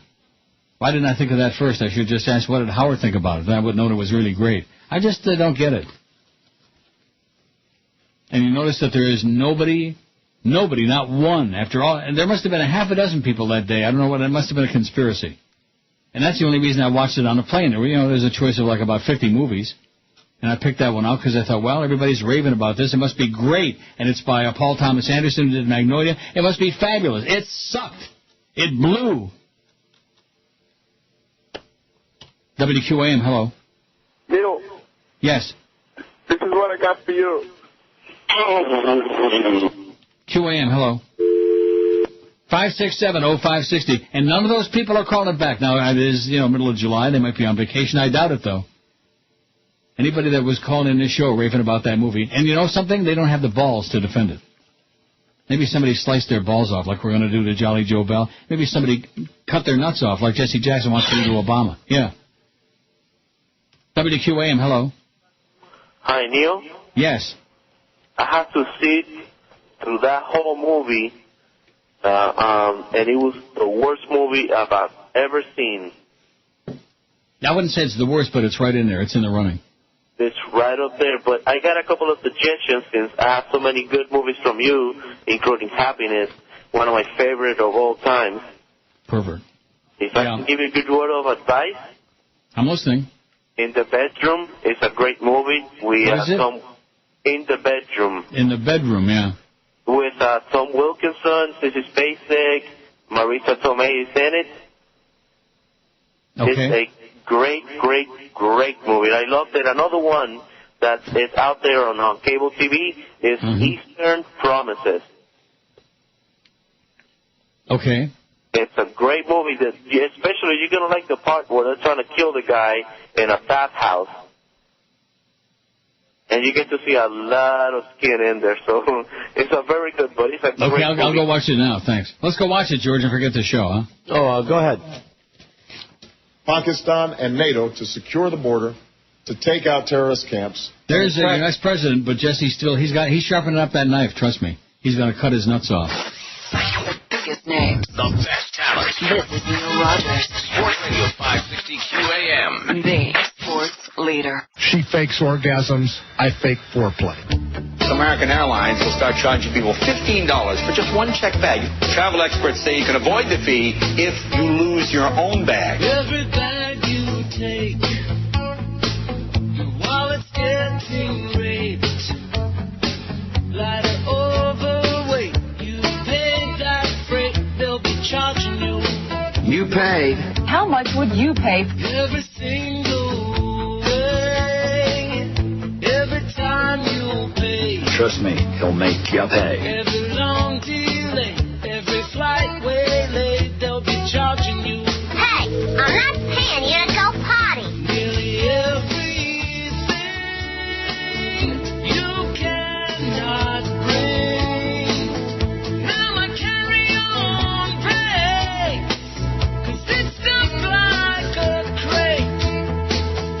Every single plane is like a subway train. Every bag you take, you will get no break. They'll be charging you. I have a lot of baggage. Yeah, that's for damn sure. It's 11:45 at QAM. I found I guess I could find a lot of them, you know. Scathing review of this horrible There Will Be Blood. And, you know, you get these blogs and there's really no name associated with any of them. And this guy doesn't like Paul Thomas Anderson, which he did Boogie Nights and he did Magnolia. How can he not like those movies, Boogie right? Nights is great. Just watched it again the other day. Really? Yeah. But anyway, this guy doesn't like him in the first place. But he says that in spite of the fact he can't stand him, he read the positive reviews, which are almost unanimous, and he decided to go see it. He said, although I had my reservations, seeing as I hate the director's other work, I wanted to see this movie wanting to like it, as I love the time and setting in which it takes place. I should have trusted my initial instincts. The movie should have been titled, There Will Be Snores, and I heard a fair share of snoring in the theater I was in. There are many problems that plague this marathon-long film. The first and most annoying is the music by Radiohead's Johnny Greenwood. Film music is supposed to underscore movies' dramatic beats, but Greenwood's score tries too hard and intrudes upon the film, drawing attention to itself like a hooker in a church choir. Loud and loud. It's just so you really feel like you're going to lose your mind. And you're watching the screen and thinking, well, why is it? What's happening that's so melodramatic? You know what I mean? And you know what the answer is? Nothing. Nothing. Kind of like our numbers at night. Nothing. Another problem the movie suffers from is Paul Thomas Anderson's overuse of long tracking shots that follow the characters around. Used sparingly, these types of shots can be effective in creating a dramatic result, but when overused, as in this movie, they lose their meaning and only serve to slow down the pace and draw out an already overlong movie. Oh, God, overlong doesn't come close to describing it. There Will Be Blood is not, as some critics have suggested, the new Citizen Kane. It may, however, be the new Empire. 1964, directed by Andy Warhol. To audiences having to sit through this snooze fest. To sum it up, the movie at 158 minutes is long and boring. The pacing is slow, the directing is pompous and bombastic, the music is grating and intruding. And the critics have either been paid off or are Paul Thomas Anderson nut huggers. You'd be better off watching the episode Hellfire from the first season of MacGyver, he says, whoever he is. How do you like that? I guess he didn't like it, huh? Guess not. I reckon. 354 in that poll, by the way. Chris has just whipped up. He thinks we're going to do at least, 2,000-3,000 a day? Not quite. 5670560. I wasn't really expecting an answer. And pound 560 on the Verizon and Singular wireless line. I don't want to overwork you because now that you can't eat. So what's the deal? Are you actually brown bagging it? Are you bringing in food from home or not? Not as of yet, but I will. Not yet. Well, you better get in the habit. You're going to, fade away. Got to play that by Buddy Holly, not fade away. All right. Not now. I mean, someday. Not now. All right. WQAM, hello. Hello? Yes. How you doing, Neil? Okay. I just tuned in, and you guys talking about that movie. You got to be talking about that Hancock, I guess, right? Hancock movie. Were you guys saying the bad movie is Hancock? There will be blood. Oh, I'm sorry. Well, let me warn you, Hancock is probably the worst movie of all time. And Will Smith's a fine actor. I don't know what he was thinking. I don't like Will Smith. I don't want to see him. I don't want to know him. I don't want to smell him. He makes my skin crawl. I can't stand Will Smith. He's so full of himself that you think he's got some talent, which he does not. Now, what's that movie he said, don't see Herbie Hancock? Right. 5670560. What does that have to do with this movie I'm talking about? Nothing. The day that I left on vacation, everybody and their brother is raving, oh, there will be blood, you're going to love it. And I'm still waiting for just one person to tell me what was so good about it. Was it the acting? No. Was it the filming? No. Was it the music? No. Oh, my God, music that could drive you to commit suicide. I want to jump off the freaking plane. Horrible. You know what I'm going to do? I'm going to go out and buy the soundtrack. You don't do that. Why not? Oh, you got it? No, I can get it, though. Well, get it. Not as fast as you could go buy it. And especially the violin music. Just louder and louder and more frantic and just to a fever pitch. And there's nothing happening on the screen. They're riding their horses. They're going here. They're going there. Nothing is going on. WQAM, hello. on Jolly Joe Bell. Shame on him. Times are tough enough as they are. Right. You know what I mean? It's all these guys have. You know what I mean? They look forward to it. They do their jobs. It doesn't interfere. I just say shame on him. Shame on you, Jolly Joe. Good job, Pally. Shame on you, Joe Bell, you lunatic, you maniac, you slimeball, you heartless piece of walking turd, you. God. And this guy made a good point. Times are tough, and guys that are making like, $3 an hour, whatever the hell he's paying the hired, the underlings, that was like a nice bonus for them. The fact, well, at least they don't have to spend money to eat half the time. They can eat lunch for free every day. Right? Yeah. And it was like everybody, somebody in, an engineering. And it's been going on. It's not like I invented it or Joe Rosa invented it. It's been going on since day one, okay? I can think way back to INZ, for Christ's sakes, we were getting free food in the building. Way the hell back to that. In fact, W Snooze. Why do I have to go to INZ? Way back to W Snooze, back to those days. 78, 80, a zillion years ago. And people were bringing in food. We were, giving them credit on the air. Was there any problem with it? No. Anybody have a nervous crap about it? No. No. Only Jolly Joe Bell, who has a nervous crap about everything. Anything that anybody might enjoy. Oh, you can't do that. Ho, ho, ho, ho. Can't do this. Can't say that. You got to admit, he has performed a major miracle in 2.5 years. He has taken this station and turned it into a gigantic toilet. Stations that routinely had 4, 5, 6 shares in men. Now we got day parts where we got point. And he's worried about people eating food, getting free food.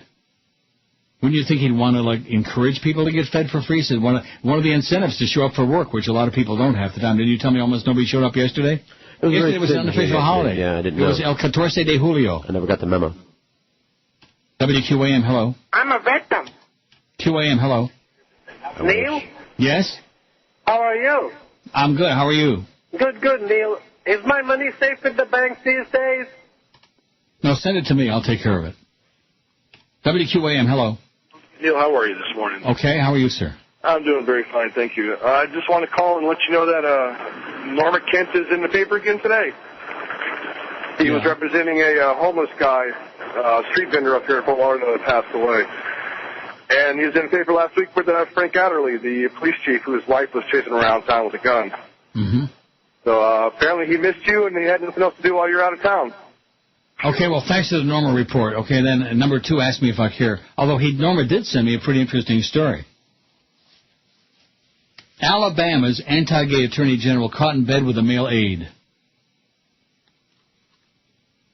You getting the drift of that? Mm-hmm. The gist of it? The what? Gist. Oh. It says, okay, who said the following? The existence of the Gay-Lesbian Alliance on this campus is an affront to the state of Alabama, its citizenry, this university, and its students. Currently, AIDS is the most behavior-oriented disease known to mankind. If this nation's current purveyors of perversion would refrain from committing sodomy, they unquestionably would be spared the ravages of this disease. It is indeed sad that America has fallen to the point where she will condone any type of deviant, immoral activity in which a group desires to participate. I often hear the argument that homosexuals who live together create a loving, caring family environment, perhaps an environment which is even superior to that which can be provided by a heterosexual couple. In this day of rampant decadence, many homosexuals would mislead society into believing that 3 men, an armadillo, and a houseplant create a functional family. If you guessed that it was said by Troy King, Attorney General of Alabama, give yourself a cigar.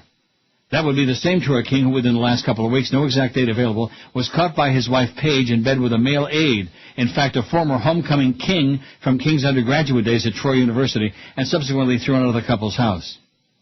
Of course, King is best known to readers of this. This is AVN, the AVN Media Network. Readers is the current defendant in retailer Sherry Williams' fight to legalize the sale of obscene devices, adult novelties whose purpose is sexual stimulation. The case has been before a trial court 3 times, 11th Circuit Court of Appeals twice, and was recently rejected for certiorari by the U.S. Supreme Court.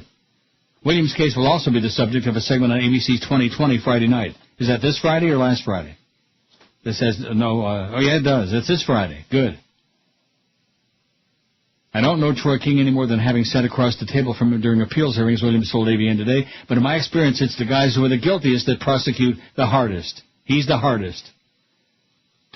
How do you like that? Mm-hmm. And what about our governor? He got hits. Now, did he get married, or is he getting married, or what's the deal? I sure hope he does it just in time for McCain to pick him. I think that's Don't the you plan. think it'll be a great pick? Oh, sure. They have matching hair. And by the way, you'll notice it's noon already. Has there been one of those people who recommended that I waste 2 hours and 38 minutes of my life watching that piece of crap? Is one of them called in and told me what they liked about it, why they recommended it, what was so good about it, why I got all those awards, all the hype, all the crap? No. And there won't be. WQAM, hello. This is the second notice that the factory warranty on your vehicle. WQAM, hello. Neil, Yes. why can't Elliot Spitzer run for vice president? I mean, he should. Yeah. Huh? Yeah? Huh? WQAM, hello. Is this Neil? Yes? Hey, how you doing, Neil? I'm doing. All right, so I will agree with you that There Will Be Blood is quite a ponderous movie. But? Although, yes. I found the ending very humorous. When you have an actor whose back is to the camera and the only thing he says is, "I'm finished," and then you see credits, that was comical to me. It was comical that you just wasted 2 hours and 38 minutes of your life and there was no ending? Well, you know, I thought it was a good ending, and why was it a good ending? I liked the film, but, you know, I just thought it was funny the way it ended. And what did it tell you when he said, "I'm finished"? What did that mean? Oh, I took it literally. I was like, okay, good, the movie's over. But I just thought it was funny. I mean, it also had lived up to its name. There was a lot of blood in the movie. Yeah. But, you know, just throw my 2 cents out there. Glad to have you back, Neil. Thank you so much. Wow. Goes to show you, man, we're in real tough times. This 2 cents wasn't worth about 1/10 of a cent to me. Worth anything to you? Hey, it killed some time. What are you talking about? What? I'm finished. And then the movie was finished. And he's laying there on the floor drunk and passed out after he beat the crap out of that preacher and bashed him in the head with a bowling pin. And all the big pool of blood is laying there on a bowling alley. I'm finished. That's it. And you're asking yourself, did I miss something? I mean, what does that mean, you know? What does it mean? You got to see it. I think I'm going to send it to you. Ooh. But I'm going to send it from... .ca. Okay. Amazon.ca. I'll never get it. So you'll never get it. 3 minutes till noon at 560 WQM with another great Neil deal offer coming up on Thursday. Another chance to buy certificates at half price. This week it's Japango Restaurant in Parkland. It's hip, it's a party, and a culinary delight. Japango is Asian cuisine at its very best. Sushi, Thai, little Chinese, and a fusion of flavors that are unreal. The sushi is incredibly creative, out of the ordinary, and delicious. The kitchen flows with food for the non-sushi lovers, too, with dishes like pad thai, charred red sea bass, or shrimp, and scallops with noodles. For meat lovers, Japango's got a great 14-ounce strip steak, drizzled in teriyaki with crisp shallots that's too good to be true. Try their Mongolian beef, shrimp, or chicken with Japango's signature fried rice, and the lobster dishes are incredible as well. Plus, Japango's got a full new liquor lounge for late-night dining, drinking, and dancing. Japango on State Road 7, just north of Hillsborough Boulevard in Parkland. Call 954-345-4263, and starting on Thursday at noon, you'll be able to buy $50 certificates for just $25 at WQM.com. They sold out fast last time, and I'm sure they will again. So be ready and primed on Thursday at noon, because once they're gone, they're just gone. The biggest names. The best talent. This is Neil Rogers. Sports Radio 560 QAM. The sports leader. Well, it beat at 12 to 1 hour on WQAM. Right now on Access Hollywood. Angelina Jolie is close to giving birth. The 33-year-old star has gone into the hospital in the south of France where she's expected to deliver twins. Angelina, which are you going to have, a C-section or natural childbirth? Yes. Yes to which one? It feels so bizarre to just start any kind of, Huh? I think I'm still kind of in denial about it. Okay, I'll make it simple. Yes or no? Are you going to have a C-section? I just don't trust that kind of thing. Okay, I'll make it even easier. If you're going to have a C-section, tap your left foot. No. Tap either of your feet or arms. It's I actually am. I've gotten Angelina, try to focus. And then I'll start laughing. It'll last for like 20 minutes, and then, I'll sit back down and try to focus again. Angelina, you make Jessica Simpson look like a freaking Einstein. Yeah, Brad said that to me, too. I get hysterical now. 12:02 at 560 WQAM. Don't forget, Curtis for, what's his name, Jerks at 2. I'm forgetting his name already. It's your fault. as though he's already gone. Oh, and hang on for a second, because I got to go get my weenie. I just nuked one. Really? How about that? Yeah, it's okay. We'll play some. Are you picking on jerks again? Yeah, Phil for about 10 seconds. I'm gonna cut my balls so I can have sex with you. Cut my balls so I can have sex with you. I'm gonna. That was 10 right there, man. He's still not bad. All right. 49 seconds, I nuked my weenie. Nice and hot. Now, I printed out... Oh, jeez, I just spit all over the page. Not good. I printed out somebody gave it a 10, this horrible flick. Yeah. One moment, please. Sure. Stunning, says this idiot, this pseudo-intellectual idiot.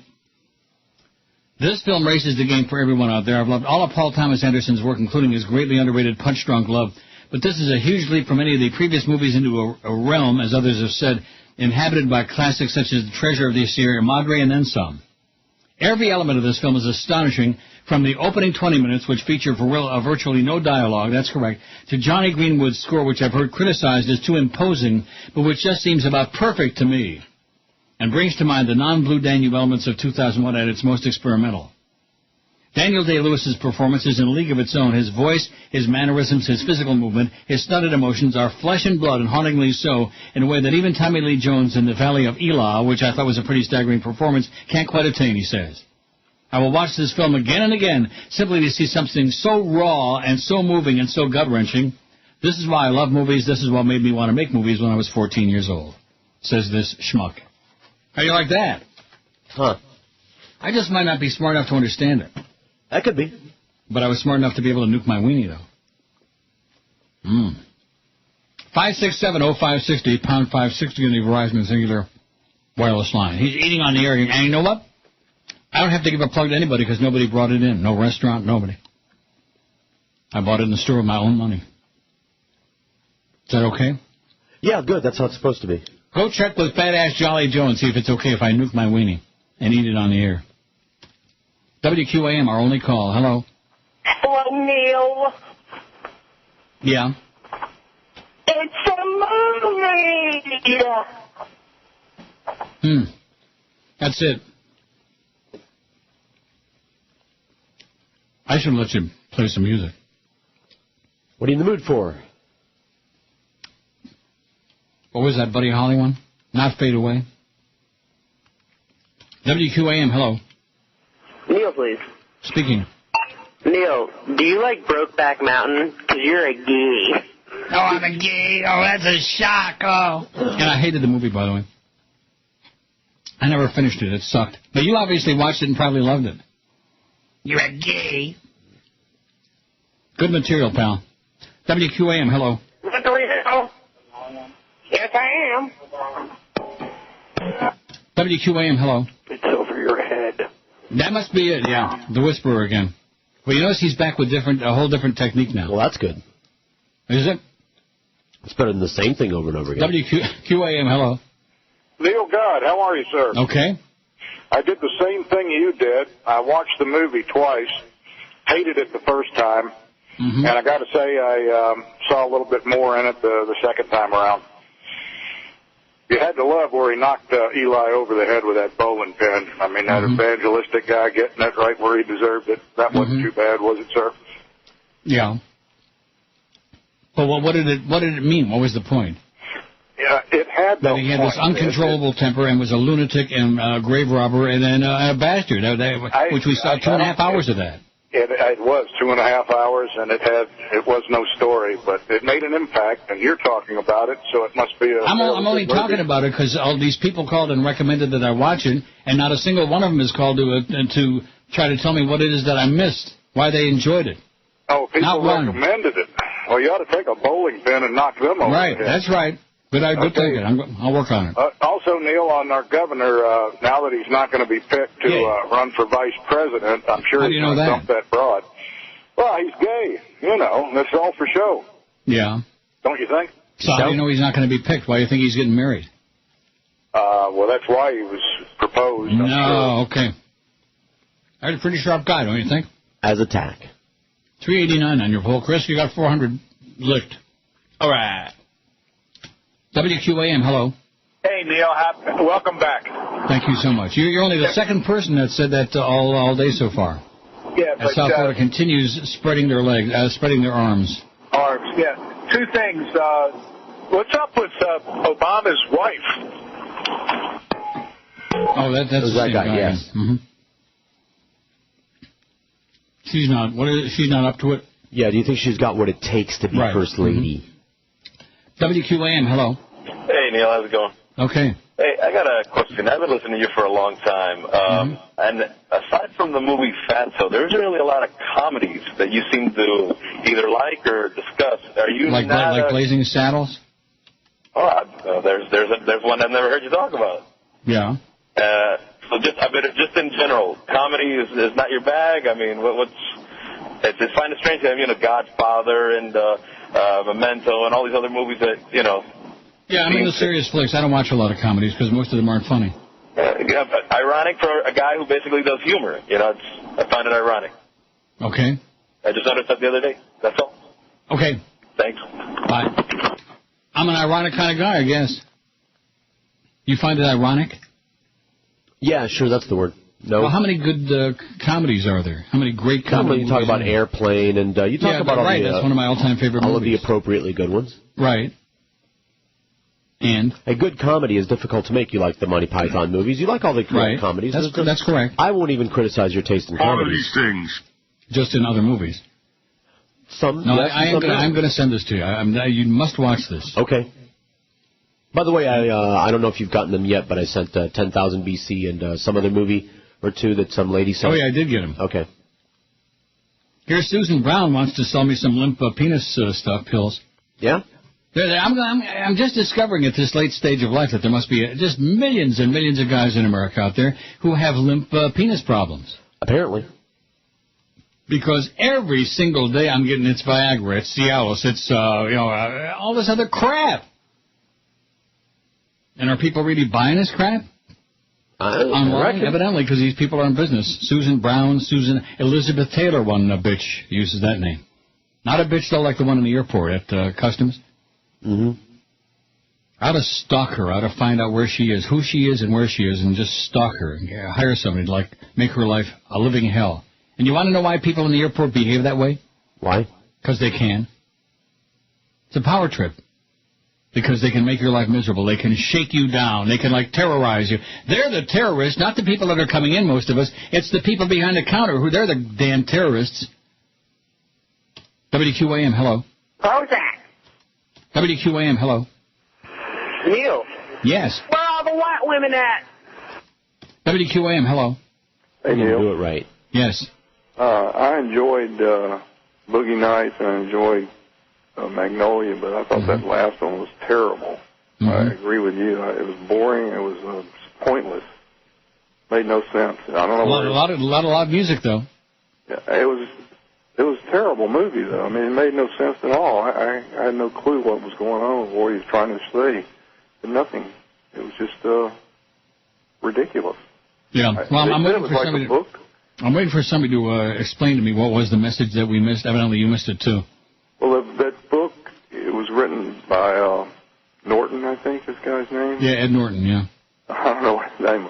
Norton, I think his name was, that wrote the book, but I don't think it was anything like the book. I think he just went off in all his little directions. Okay, thanks. 5670560, pound 560. None of those. Now, one of those people who called for me to waste 2.5 hours of my day. Of course, I was sitting there on a plane. It's not like I went to a movie place to see it, Mm-hmm. I was a captive audience here on the plane. And it's an experience. I will say that. It's an experience when the music keeps getting louder and louder and so loud that you think like your brain is going to explode, Like that. And nothing happens. Nothing happens. WQAM, hello. Neil. Yes. You can't win with a black quarterback. Maybe we shouldn't. WQAM, hello. He put it in the basket. WQAM, hello. Boy, he sounds rough today, don't he? He's been desperate. I haven't spoken to him in a long time. The biggest names. Hey, where are the white women at? Neil Rogers. Sports Radio 560 QAM. The sports leader. Dumb as dirt. Oh, well, has anybody heard about Father Murd? Father Murd was burgling turds. Oh, well, a Father Murd was burgling turds. Oh, well, a Father Murd was burgling turds. A Father Murd, I heard, was burgling turds. Father Murd was burgling turds. Father Murd, I heard, was burgling turds. Father Murd was burgling turds. Father Murd was burgling turds. Father Murd was burgling turds. Well, don't you know about Father Murd? Well, he was altering boys and burgling turds. Well, a Father Murd was burgling turds. That's what I heard. Lift my dress for the Lord.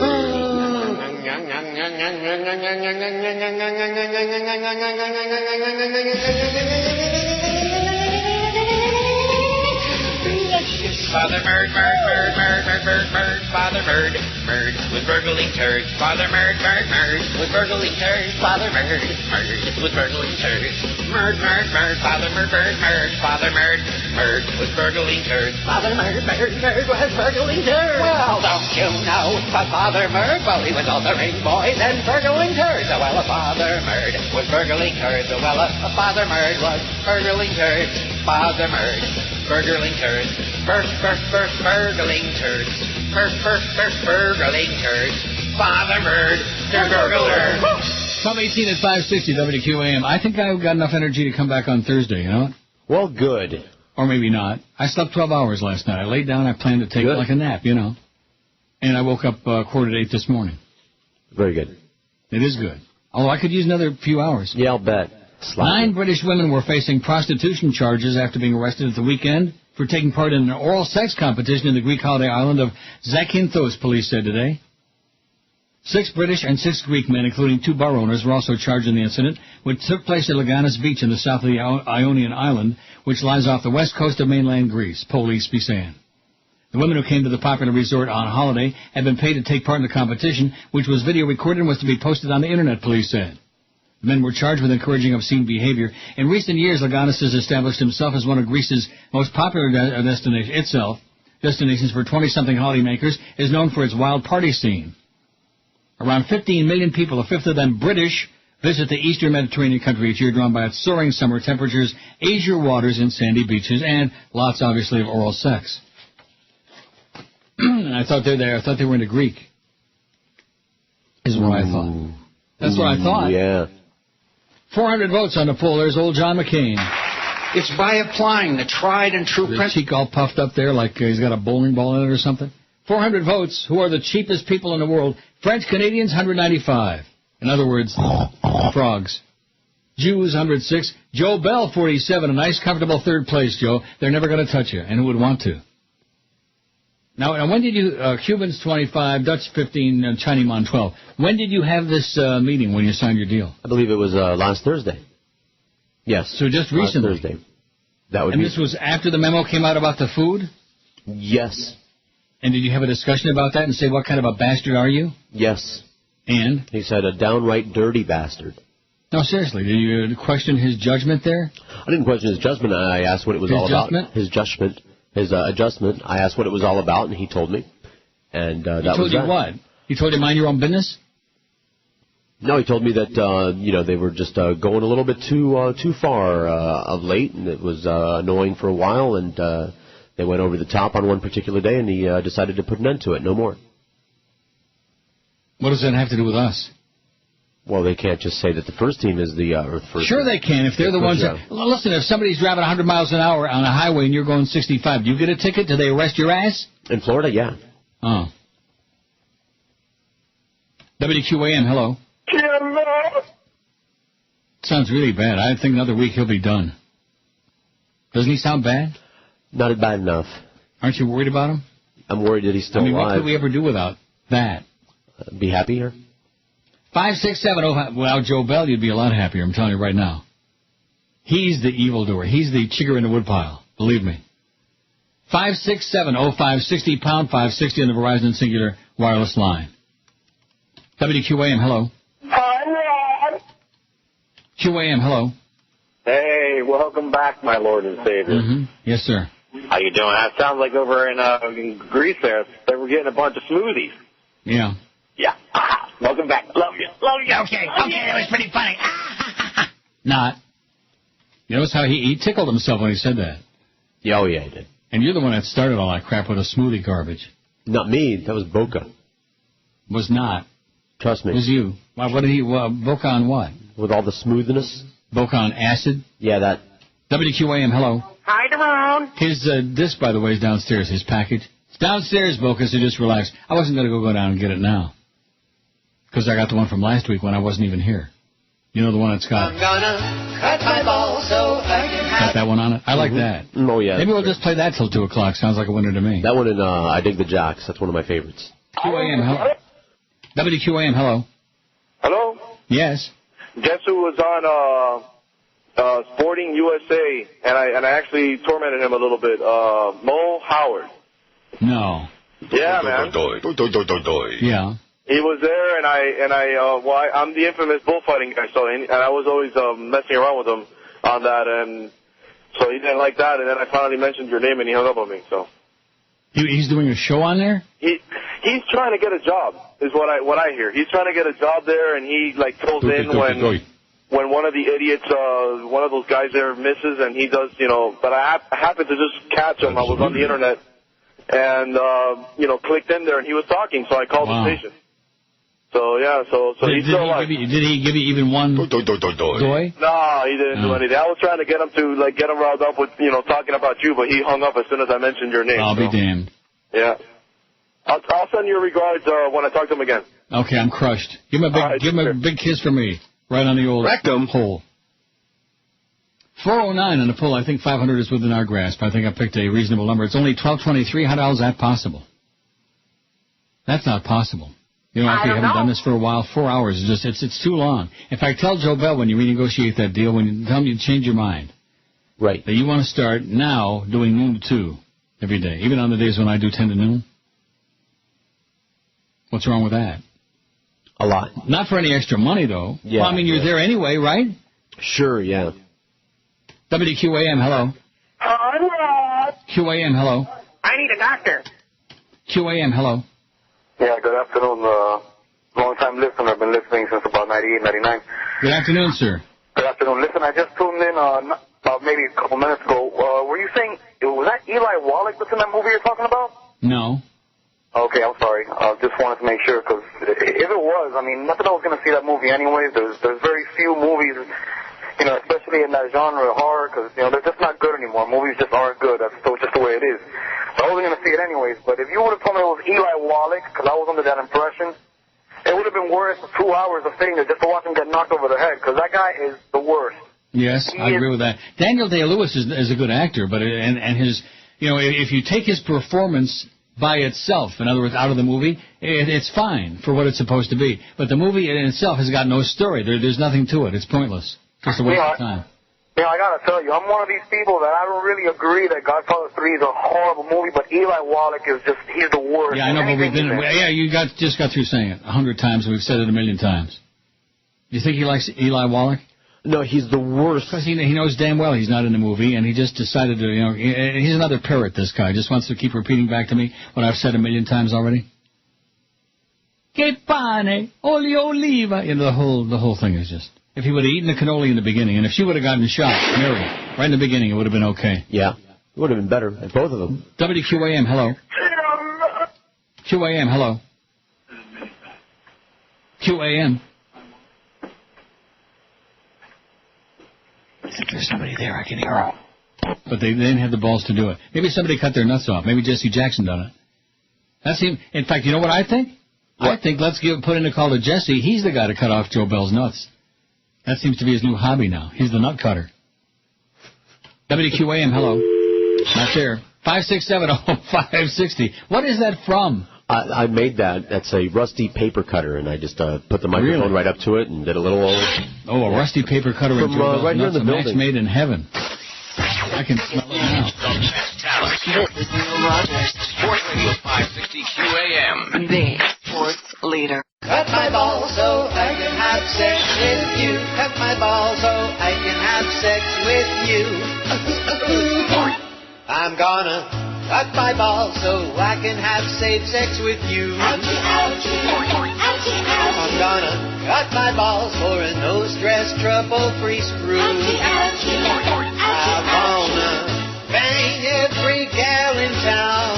Not your average bleeder clown. I'm gonna cut my balls so I can have sex with you.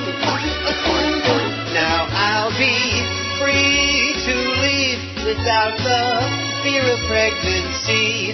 Such entrapment will stop. Once that I get chopped, I'm gonna cut my balls, 'cause I hear the pain ain't that bad. You gotta wait is all and wear a feminine pad. Don't care if it makes my voice real high. I'm gonna cut my balls so I can have sex with you. Cut my balls so I can have sex with you.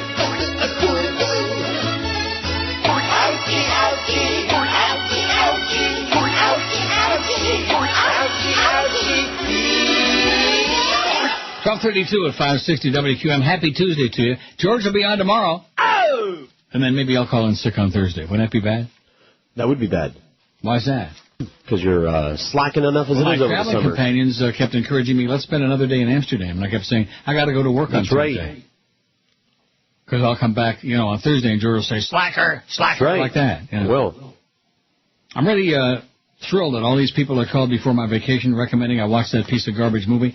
I'm so happy they did. And especially happy that they're not calling in to tell me why. You know what I mean? You've got to see it. I might. You will. WQAM, hello. Hey, Neil, welcome back. Yes, sir. I'm not going to defend the movie because I didn't think it was that great, although Daniel Day-Lewis, as you said, was very good in the role he was given. Mm-hmm. But I think the point of the movie, which, may be obvious to you, but not to some other people, is that a lot of these old fortunes and, industrialists who built up these empires, they were literally psychos. I mean, they were hyper-aggressive, and they would resort to, murder. Right. They were crooks. They really were. I mean, in Deadwood, I know you didn't watch Deadwood, they had a depiction of George Hearst, who founded the Hearst family fortune. Mm-hmm. And there was the same thing. He was literally willing to kill anybody who got in his way. And in these more modern families, Joe Kennedy, Prescott Bush, I mean, these people were not good people. And I think that was sort of the point of the movie, and how they also use religion to sort of cover their tracks, which is, Joe Kennedy did as well. But Daniel didn't use religion. I mean, he went through that one act there in the church. Yeah, it was purely an act. He professed religion when it was helpful for him to advance his interests. But otherwise, he was happy to see these other people doped up with it so he could rob them blind. It wasn't a great movie, but Daniel Day-Lewis. And what about the music? Was that only me that was annoyed by the music? I saw it in the theater. It was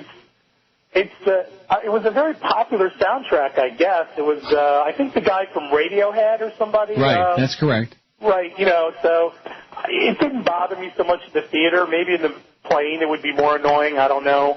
But also the guy was flagging Eli Wallach. Eli Wallach got old, but when he was younger, he was in a lot of good movies. I mean, it happens to us all. We all get old. But what does Eli Wallach have to do with this movie? Nothing. Nothing. I don't know why that guy brought it up. I was just pointing it out. Because that's all he wanted to tell. He had his own agenda. Don't you understand? Oh, okay. He didn't see this movie. He doesn't know anything about it. But, he wanted to tell me what I've already said a million times. Did you happen to see No Country for Old Men? No. That was the other big movie last year. That's another one. I don't know if you'll like it, but it has a lot of interesting parts in it. But I don't know if you'd like it. Okay, thanks. Take care. Now, what did you say? Is that one you saw? Yeah, very disappointing. Really good right up until they stopped telling you what was going on, and then you had to figure out the ending for yourself. And when you did figure it out, it was like, oh, really? That sucks. Mm-hmm. A waste of what could have been a good movie. See, I guess that was supposed to be really clever, the ending, like that guy before was going on about, I'm finished, and then that's the end of the movie. The movie's finished. They do that a lot of movies. They think they're being clever, they think they're being cute, and they're not. But it was just stupid. It basically told you there's no ending to the movie. There's no anything. The son grew up, and he got married, the deaf son, and he went off to Texas, and they left on very unpleasant terms, And that was it. And then we found out he wasn't his real son anyway. And he never had a wife. Maybe he was gay, for all we know. Who the hell knows? Certainly that preacher was, the preacher man. Eli, that was his name, Eli. Eli the preacher man. He was a real screamer. Not as much of a screamer as your governor, though. 5670560, pound 560 on the Verizon Singular Wireless line. Welcome back, Neil, after your wonderful vacation in Rome and Amsterdam. I got to eat once in my favorite restaurant in Rome. It was great. But then other people decided, well, bada-beep, bada-boop, bada-bop. It wasn't fancy enough for a plastic individual. Who sure knows how to use plastic, though, I'll tell you that. WQAM, hello. Hey, Neil. Yes, sir.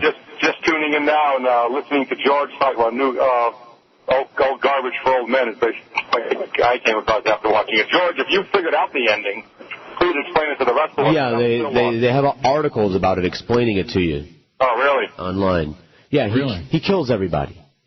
All the people you like, they get killed. That's basically what I saw. Yeah, well. But the way it was like the ending of The Sopranos. The screen gets black and you're like, huh? Yeah, you're supposed to figure it out the hard way. I hate it. We're not telling you a story anymore. Yeah. Yeah, Neil, do yourself a favor. Pass on that one. Okay, El Paso. Thanks.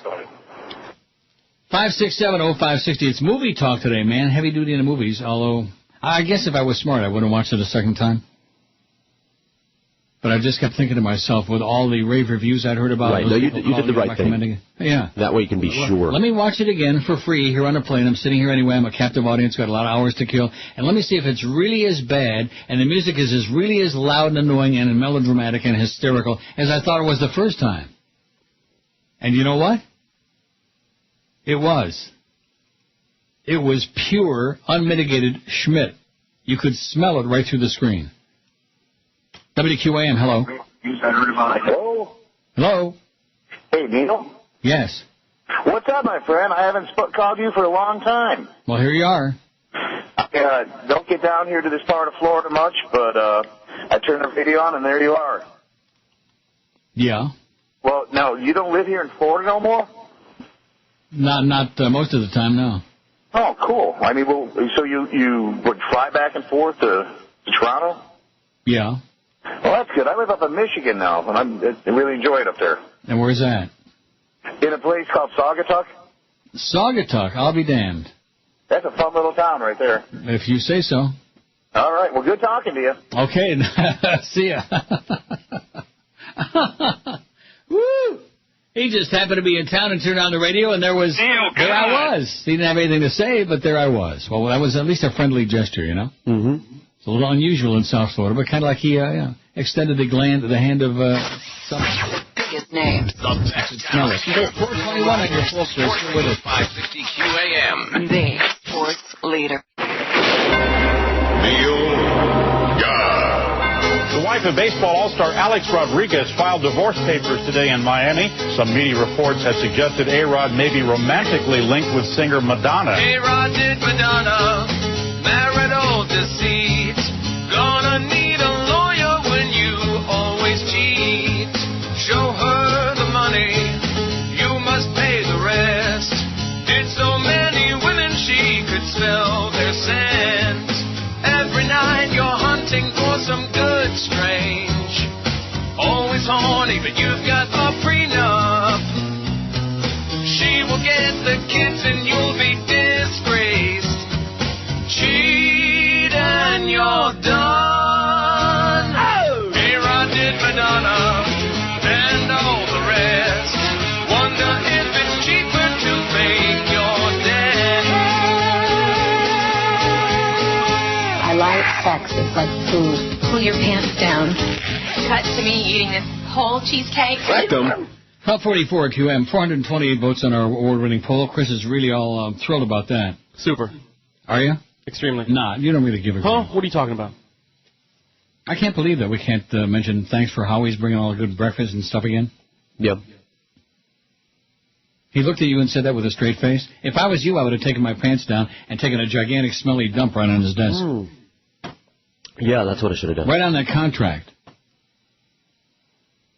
I should have said, hey, speaking of lunch, here's yours. That's what you should have done, if you had any balls. But I think Or if I had any money, like any savings, or was drowning in debt. What? Huh?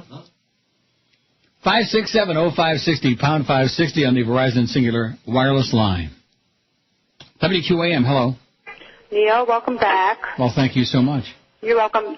Jason Jackson and the guy that is on at 5 o'clock in the morning, they're both at a cigar convention in Las Vegas. Oh, well, thank you for telling us, because nobody tells us anything, you know. I know, I know. Everything's a big secret at QAM. Yes, and I hear that all the time. So I'm just calling to tell you that. Welcome back. And we missed your laughter, but George is also good. Okay, thanks. You're welcome. Bye. 567-0560, pound 560 on the Verizon Singular wireless line. There's nobody in town. You already told me that, and I'm positive that anyway. I'm getting bad indigestion because I just had another weenie. Did I mention that on the air? I had another one? I don't know. I had 2 weenies. I got to have something. I haven't eaten anything since on the plane yesterday afternoon. And the scene I went through at the airport here, you would have thought that I was Al Capone, Meyer Lansky, and The Godfather all rolled into one. Don't travel. You know, and this comes at a time when the airlines are going bust because of the cost of fuel, you know, and all the airlines are going out of business, and they desperately need people to fly. Desperately need. And so what they do is they treat you like an animal, like garbage. Every airport you go through, they treat you worse and worse and worse. They put you through an exercise that you have to be a masochist to want to go through it. So that trip may have been my last for a while, you know what I mean? I mean, not including down there, although down there's no picnic either. Remember I told you about that thing at Miami International? Yeah. Where if you're traveling out of the country, they put you like in a chamber, like off to the side. They take your boarding pass, they pass it around, and they spit on it, and they wipe their asses with it, and do it. God only knows what they do with it. And you're over on the side there, and you can't get to it, and you don't know what the hell's going on with it, and where you're going to go, and that. All of these things. So just keep treating the people like garbage, man. It's really good for business. WQAM, hello. QAM. QAM, hola. Neil. Yes. Neil, you need to let George talk when you're on the air, man. He's such a good radio personality, does a great job. You're gone, but when you're on air, you just don't let him say a word, man. Mm-hmm. Good. He don't want to say anything. Yeah, he does. He tries to say things. Let me say it again. He doesn't want to. He just got through telling you that, okay, schmuck? Well, he's better than you anyway. Okay, good. Great. There you go. You got one. All right. There's one in a row. Yeah. WQAM, hello. We're friends. QAM, hello. Hello? Yes. Neil. Yes. You there? Let me say it again. Yes. Oh, Neil. No.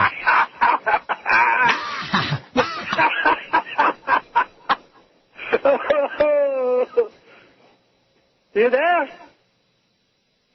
No. 567-0560, pound 560 on the Verizon. That's somebody from Nicaragua, I'm sure of it. Pound 560 on the Verizon Singular Wireless line. What are they famous for in Nicaragua? Nicaraguans. Oh. Anything? No, seriously, like any kind of products or... Not that I know of. Things? I mean, I'm sure there's something. I mean, Panama, you know, we know the canal. Not that that's something to be a lot excited and the hats. Right. The funny little hats. Sure. WQAM, hello. Hi, Ron. QAM, hello. QAM. Hi, can I speak to Neil? Speaking. Neil? Yes. I'm still struggling, Neil. Yeah, that's obvious. I don't know if you saw it on TV the other day. They said when President Bush takes a dump on his plane or in a foreign country, they ship it back to the United States so nobody can get his DNA. Yeah. Do you believe that? Yeah, I believe anything you say. You sound like a very credible guy. Thank you, sir. Have a nice day. Goodbye. Bye. WQAM, hello. Neil. Yes. I think you're right about Governor Chris, but you're also hypocritical because you took a long time to come out of the closet and nobody pressured you. Let me ask you something. Am I running for office? So what? Let him run for office. You're on the radio. You're a public figure. Am I dating some woman to put on a phony act? Did you ever not? No. Oh, you never pretended not to be gay? I never pretended anything. I was just in the closet. Sure. You must have told people that you weren't gay. I didn't tell people anything. How do you like that? But you know, you got all the... I don't know why you ask the questions, because you obviously got all the answers. Everybody's got the answers to everybody else's life. I'd hate to find out what his life is all about, and quite frankly, I don't care. 5670560 and pound 560 on the Verizon Singular Wireless line. WQAM, hello. Chris gave me a hot. QAM, hello. Hi. WQAM, hello. Hi, Neil. Yes, sir. Long-time caller, long-time listener, first-time caller. Okay, nobody cares about that. Go ahead. From Toronto. What do you got? How you doing? Listen, your meet and greet at the track, why not make that happen? A couple weeks back, somebody mentioned you should have a get-together at the track up at Woodbine. Right, sir, let me say this to you, okay? When I go to Woodbine, when I go to lunch, when I go to dinner, I do it as a person, as a human being, not as a celebrity, not as a radio person, because I'm not on the radio in Toronto, which you already know. You're neglecting us 40 or 50-odd people here in Toronto. Odd is the word, yeah, odd is the word. I don't want to meet you. You don't want to? No. Okay. I don't want to. You don't want to? No. Have a good day. My suggestion to you is this. Get a life. I have no life. 5670560, pound 5, a meet and greet at Woodbine. And that's just what I want? Have a bunch of stalkers come out there. Oh, let's watch Neil play the machine. Yeah, oh. Yeah. That's the epitome of it. Well, if you're lucky, they can grope you and glom on you. That would be really good, yeah. Glom, glom, glom. And they could just kind of like hang around so I could smell them. That's right. WQAM, hello. George God, Neil sucks. WQAM, hello. Wow. QAM, hello. Yeah, I told you, he's in bad shape. Neil. Yes. I can't remember the last time you invited me to your house for a cup of coffee, even though my wife's godmother to your only child. But let's be frank, you never wanted my friendship.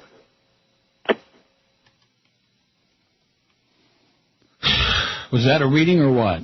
Wow. He takes a beating and keeps on reading. 440 votes on your poll. You better get with it if you're going to make 500, mister. This isn't like the middle of December or the middle of like March. This is the middle of July. We'll do it. We'll do what? I don't know. We'll do something. What's this we all of a sudden? We'll do it. What do you mean all of a sudden? Just what I said. We'll do it. I always say that. If. You've been gone for so long you forgot. That's true. WQAM, hello. QAM, hello. Neil. Yes. Hey, how do those guys keep getting through like that? Because I've been calling. It's always busy now. They must have you on some wicked speed dial. Yeah, they're wicked, right. Wicked is the word. I tried, before you went on vacation, when I heard that guy call and recommend the Blood movie, I tried to call. It was busy. I was going to tell you, don't waste your time on that. But the other guy was right. Eastern Promises, that was the best movie last year. Okay. Also, George, No Country for Old Men, who went around and killed everybody? Because the Spaniard, the guy with the tank. All right. But who wound up getting the money? Do you know that? The Spaniard, the guy with the tank.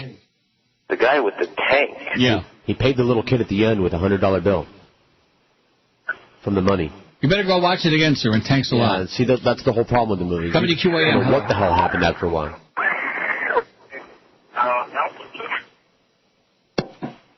Oh, we missed a good part of that one. WQAM, hello. Neil. Yes. Hey, welcome back. Mm-hmm. Glad to hear it. Especially with the Yovan and all these days. Yeah, okay. Schmuck. WQAM, hello. Tag it. WQAM, hello.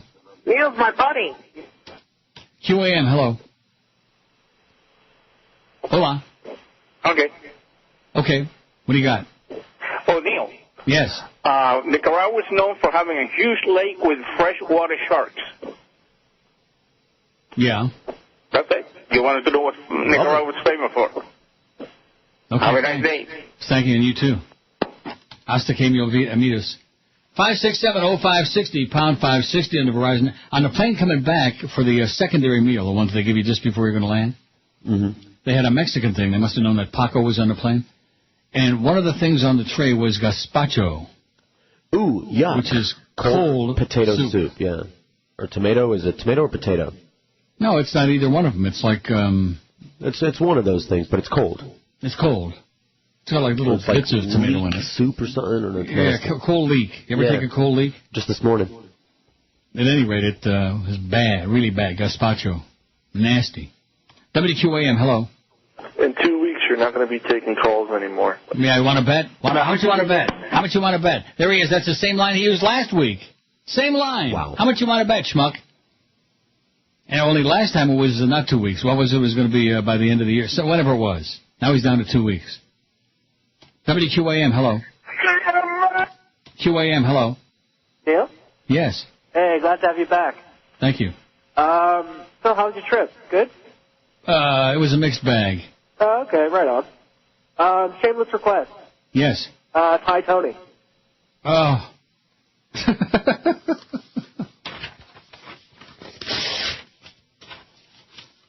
So I want to hear a lot more about your meeting with Joe Bell. You heard all of it. Now, did you have lunch? No. It was just in his orifice, just kind of like plain and cold? Yeah, like gazpacho. Yeah, just like gazpacho, right.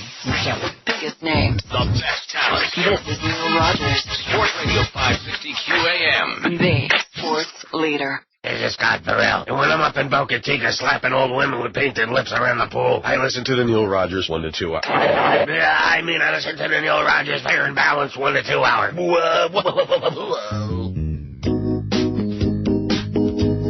I'm dying over here. Absolutely.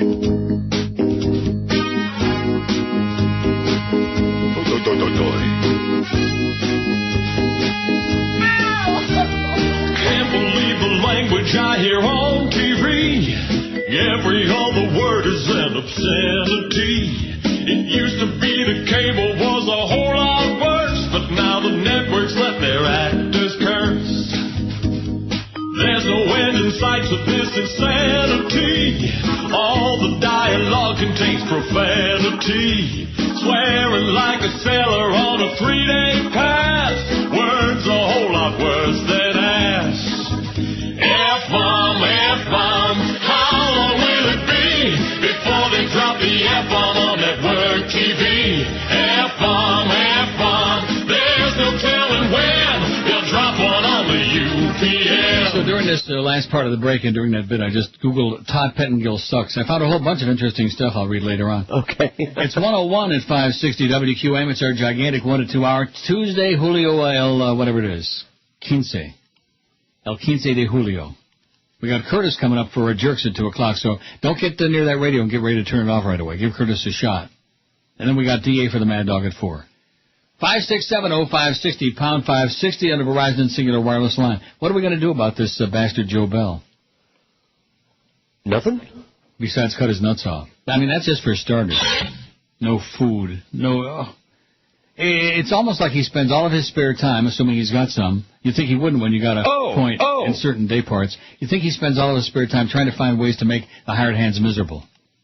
Now, why do people do that? Is that because they're just intrinsically bad people, or because it's part of the power? Some people get off on them, yeah. Yeah, I guess that's his thing in life. Tom Jicka's right about him, man. He's an evil, evil person. WQAM, hello. WQAM, hello. Hey, Neil, how's it going? Okay. Hey, there are Julios up in Toronto? Or what's No, very few. Very few? What about black? Like, what's the breakdown? It's mostly just Canadians? Hey? What are you doing? You writing a book? I like to look at trees. I'll bet. Now, that was more entertaining than There Will Be Blood. And it only took like a few seconds as opposed to like 2 hours and 38 minutes. Mm-hmm. I mean, 2.5 hours for a movie to me it's getting kind of long. I mean, anything over 2 hours these days is kind of long. But it seemed like at least 4 or 5 hours. It seemed like it went on interminably. Because it was just the same thing. And watching the oil come up through the well, and watching the drilling and the pumping and the thumping and the music and the violins and the screaming and the yelling and his aberrant, grotesque, anti-human behavior. And that was it, 2 hours and 38 minutes of that. There was nothing more. There wasn't a single character in the movie that you could empathize with. I guess the kid, once he grew up, because he was kind of cute there at the end, but once he grew up and had suffered from the father and was getting married and leaving and hauling ass, you could feel sorry for him, but he wasn't in it that much after a certain point, especially after he abandoned him on the train. I mean, what kind of a person can do that? Take a kid, he raised him. It wasn't his own child, but he raised him and abandoned him on the train because he was dead. A bastard. A bastard, that's right. A bastard in a basket. WQAM, hello. Hey, Neil. Yes, sir. I tell you, Mr. Baseball says you're a closet fan of the Pittsburgh Pirates for years. Mm-hmm. You're in the closet. You know, you were always a Pittsburgh Pirates fan, like years ago. Let me say this to you, sir. Number one, that's no secret. Number two, who cares? I don't care about baseball. You got it? Tell that to Roberto. Okay. WQAM, hello. QAM, hello. Neil. Yes. How are you? What they're doing to you guys now is you're not crazy enough to go and throw the contract away with all that money, but they're going to make it as hard as possible for you and for George to be able to do your show. I mean, you don't even mention any restaurant. Let me ask you this. What would be the reason for that? Why would somebody do that? Because all the things that you said about them on the radio, now they have you under contract for a long time, and, you know, there's no risk of you going anywhere else. You're not going to throw away all that money. I mean, you know, and they're going to make it as hard as possible for you. No, let me say this to you, okay? Uh-huh. Ask me if I care. No, I know you don't care. I don't care. See, they've succeeded in doing something that I never thought was possible, and George has been pushing me to do it for years and for a long time, and that is just not care anymore. I don't care. I come here, I show up every morning, I'm supposed to be here on time, and I do the best I can. I don't care. If this is what they want, if this is the situation, just keep the checks coming. That's what I've been saying for a long time. What doesn't make sense to me is that they're shooting themselves in the foot. I mean, they're shooting themselves in the foot because you're the best thing they have on that station. Yeah. And it's unbelievable to me. Okay, Neil, I'm glad to have you back. Okay, thanks. When you're working for a hard-ass bastard who just wants everybody else to fail and make everybody else's life miserable, that's what you get. But like I said, I don't care. I was on to him way back in the beginning when other people were saying, oh, boy, he's really a good guy. Oh, he's a jolly guy. Who was saying that, George? Me. And who was right? You. 458 votes on the poll. Chris has got a real stretch here to make 500. He only got 54 minutes. I mean, ordinarily it'd be no problem, but it's the middle of July. There's nobody around. They'll do it. No, they'll do it? Yeah. I hope so, because you sure aren't. Well, I can only vote so many times, so. Keep going. QAM, hello. I'm here. WQAM, hello. 5 more minutes. WQAM, hello. Hello? Yes. What's up, Neil? How you doing? What's going on? How old are you now? 110. 110? Yeah. That's a lot of fucking years to be taking. 567-0560, pound 560 on the Verizon Singular Wireless line. That was pretty clever, wasn't it? Oh, yeah. I'm still laughing. You sneak that in there? I'm going to save that for later to laugh. Okay. In case I need to laugh. Right. 458 votes on the poll. Who are the cheapest people in the world? French Canadians, 222. 222. Jews, 121. Joe Bell, 57, a very respectable and solid and well-deserved third. Cubans, 27. Chinese, 16. And 15 for the Dutch. The Dutch would have a lot more, but most of you don't know any Dutchmen, and you're lucky. Cheap, cheap, cheap, cheap, cheap. Oh, 100-watt light bulb, Neil, oh, my God. The worst. Anybody that owns 7 apartment buildings and is wearing a coat that he took out of a dumpster can't be too generous. WQAM, hello. Hey, Neil, how are you? Okay. Hey, I also, There Will Be Blood, also disappointed. I am a big Paul Thomas Anderson fan, too, and it had got such good reviews, and I didn't hate it as much as maybe you did, sort of, but I also felt just kind of was going, enjoying the movie, but going through wondering, by the end, I'm going, what was that about? Mm-hmm. It just, I'm amazed that it got as good of reviews as it did. And also, as far as his son goes, I wondered, too, now he did show that he cared about his son when his son, not his son, but you know what I mean, when his son had the accident, the oil well accident where he, loses his hearing or something like that, he did show that he had compassion and cared about the kid. And even when he put him on the train, he showed as he was walking away from the train, he was emotional. It was one of the few times he ever showed emotion through the whole movie, was those 2 times or something. But why, his complex character never, I guess that's what the story's about, this interesting, complex guy, sort of, but, it never was that compelling. I don't think he was interesting at all. I mean, other than what you just mentioned, the whole rest of the movie, he was the same thing. Yeah, he's just heartless, relentless bastard. Yeah, the line where he gives the line to, actually I still use it today to some extent, where he's talking to his brother, who turns out not to be his brother, but he talks to his brother about why he wants to get rich, and one of the reasons he wants to get rich is because he hates people and he just wants to be wealthy enough to be away from them. It's funny, I can envision you probably have the same thought when we run across people during the day. I think of that a lot. I go, well, I hate people and wish I could get away, but yeah, I was disappointed. I mean, it was nicely shot, and but yeah, it was. And what about the music? You know what's funny? When you talked about it, I can't even remember thinking about the music. So now I'm curious what the music was, because I don't remember being affected by the music one way or the other. I guess. Oh, it was louder and loudest. Now, you were seeing it on the plane. Is that what? Am I wrong about that? Right. Yeah. So and with headphones on, I guess. Right. Maybe you were more Maybe you were more tuned into it since there were times when the music got so loud that it just about made your head explode. Wow. Yeah. Maybe. Yeah. I didn't notice it all. Hey, I know I passed on one movie to you, and I wanted to pass on another. And I told George about this movie and mentioned to you once too. Eastern Promises with Viggo Mortensen. And the only reason I bring that up is, again, last night on AMC or something was another movie by Viggo Mortensen. And I'm not even a Viggo Mortensen fan, but a movie called History of Violence. It was out like 2-3 years ago. That movie turns out to be much better than you would anticipate. So if you have a chance to see either one of those, definitely see Eastern Promises.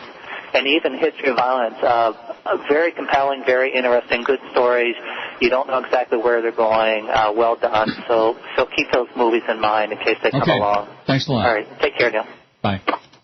Here's a fax that says, can you please ask George to play the sounder for the Power 96 Pirate Radio again, please? Yeah, right. Actually, why do you want, what do you mean right? Like I have that? Where did that come from? Pirate Radio. Actually, while you were on vacation last week, the 560 frequency was playing the feed from 99.9 KISS for a while when George was on the air. What does that mean? The main control studio kind of had a electrical fart. And so everything kind of reset. And so as Carlos was trying to get everything back on, our pot would not come up. So we weren't just totally dead air. He put a pot on, and it just happened to be that for about 10, 15 seconds, I was told. Did it boil over the pot? No, also, it says here, it seems that Beasley's got tons of these HD channels they don't know what to do with. What they might get me to buy an HD radio with is if they would have a 24-hour Neil Rogers channel like Sirius has for Howard. Oh, yeah. Just keep playing the current show mixed in with classic shows all day and night. Right. Oh, my God. What are you trying to tell me? I have no line. Oh. That's scary. Why do we care about that HD thing with our power? Has that got anything to do with us? I mean, do we need to be promoting them with all the billboards and buying an audience with money and all the stuff that they do? What do we want to promote them for? Must be a Lucy Lopez thing. Did you have her on, by the way? No. Oh, good. No. And Suds, I'm sure, was there. Yes. Friday? Yes. Now let me ask you this. What? What was the story with lunch when Suds was there? We didn't have any. Oh. And he still showed up? Yep. Let's see how long that's going to last. The biggest names. The best talent. This is Neil Rogers. Sports Radio 560 QAM. The sports leader. Absolutely. I'm dying over here.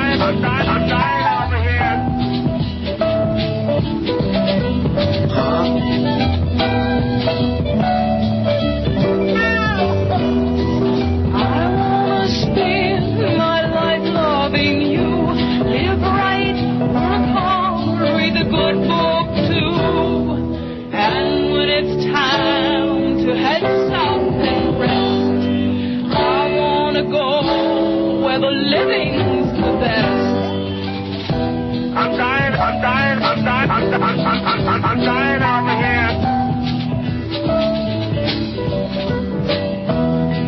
I wanna end my life in the sun. Wanna live where even the old can have fun. Like my rotting remains on those golden graves. I wanna die in Florida. I wanna die.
19 at 560 WQAM. Well, if I have any luck, I will not be dying in Florida. It'll be either here or somewhere, but not in Florida, because I don't spend enough time to die there.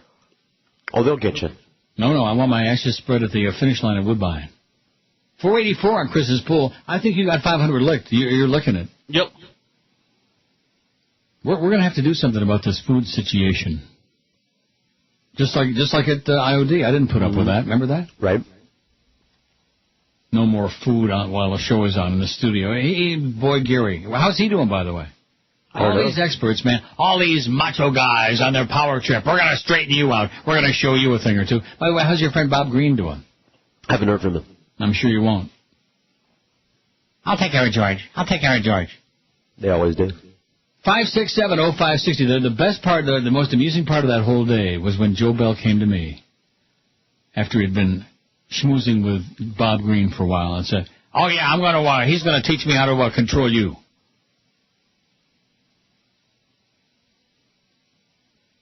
That's what an evil person this is. Like there's something difficult to deal with on this show, besides like professionalism, which he knows nothing about.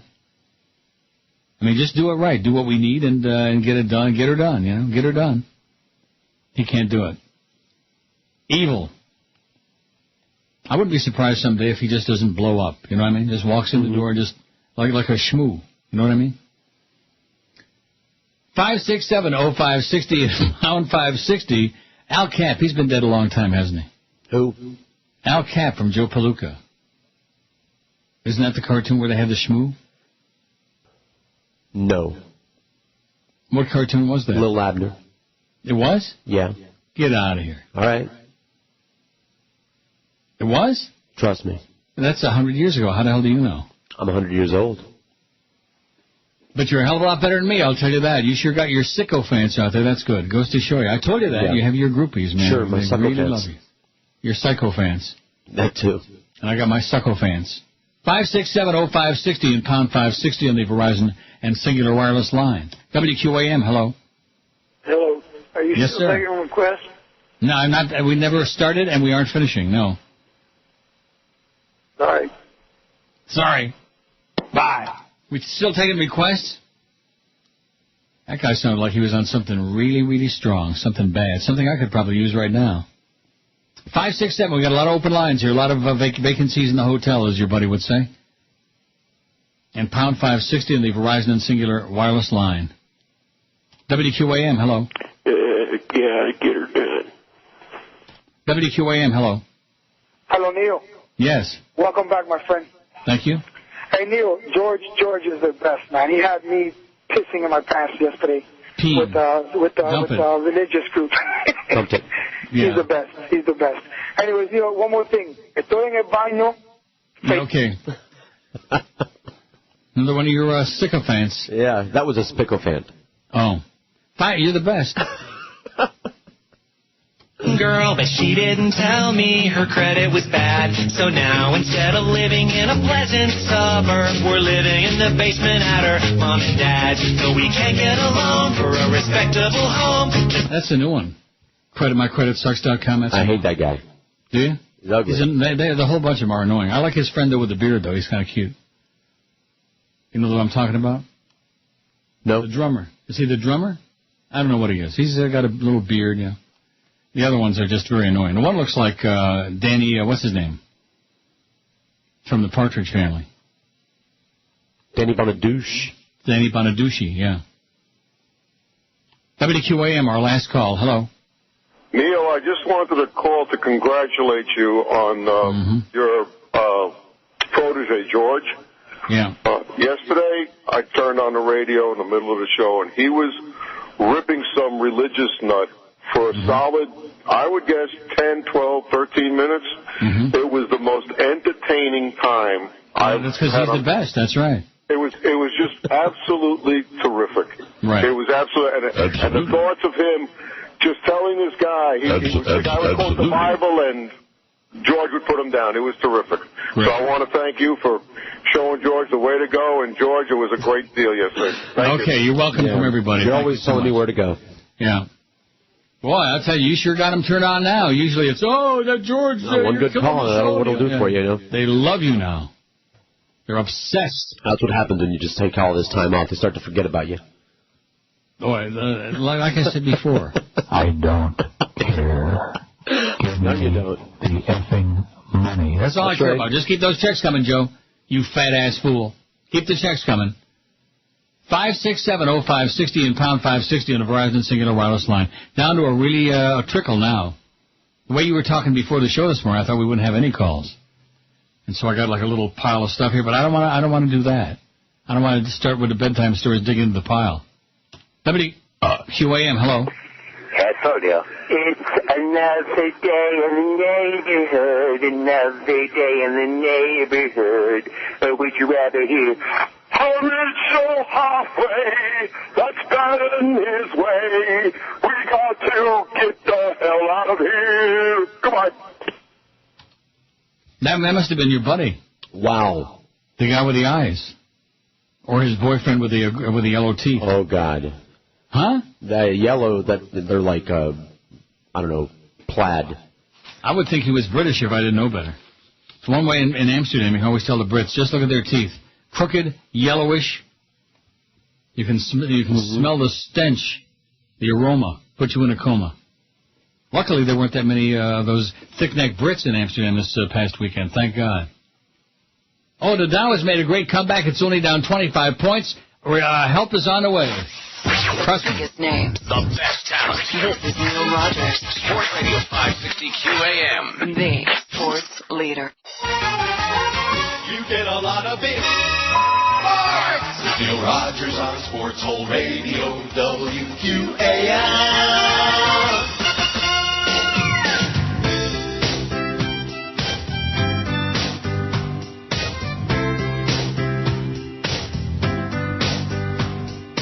I'm a manly, throbbing fan of Sport Hole Radio, and all the pumped-up muscle jocks who speak in monotones. In the bleachers, I'm a macho sport hole that gave dreams of how I want to pump my muscle in between their cheeks. I dig the jocks. I dig them. Rectum. I dig the jocks. You fairy. Sports is all that matters if you want to get me firm. I'm aware of women, but they just get on my nerves. I like dropping athletes' names as if they really know me. In the company of lonely sport hole nerds and curves, I dig the jocks. I dig the jocks. Rock solid.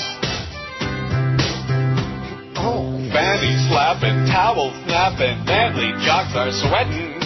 I would like to lick their legs all the way to heaven. In the sports bar, knocking back a brew with all the guys. Watching games and someone's hand goes running up my thighs. I dig the jocks in white Cuban socks. I dig the jocks. Oh, sport holes gush about athletes all sinewy and sweaty. Let me strap these garters on and change my name to Betty. One day on a sport hole show they talked about cleats. How did they know listeners are into huffing feet? I dig the jocks. Sports always matters. I dig the jocks. Oh. Sports is the only thing that matters. In fact, sports always matters. Nothing else in life is more important than sport.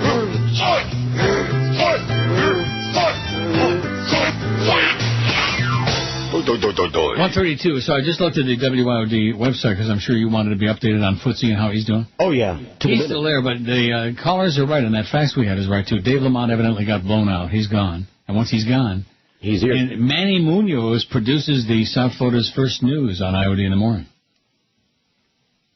Okay. Aren't you shocked? I'm ambivalent. Isn't he kind of a... John Killer. Peter. Oh, yeah, Randa. Manny Munoz? Yeah. I thought you and he were pretty tight. We are friendly. Wasn't it Manny that got us that whammy show? No. Who was that? Marvin.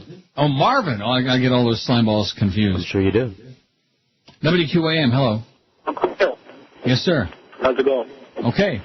Good. I'm watching on the news, and these right-wing apologists are talking about how the recession is a mental problem, that people are mentally thinking that we're in a recession. I'm like... Right, and it's only mental when you go to the gas station and you can't fill up your tank. It's a mental problem. Yeah, exactly. And, I'm laughing because a local example with you guys would be Mad Dog gets on the air and talks about how he went out to Prime 112 and Weston and Palm Beach and people are spending money and what recession. I'm like, dude, anybody who lives in Weston and is eating at Prime 112 where the cheapest steak is $75 doesn't have to worry about the recession as much as the working man, What is that man talking about?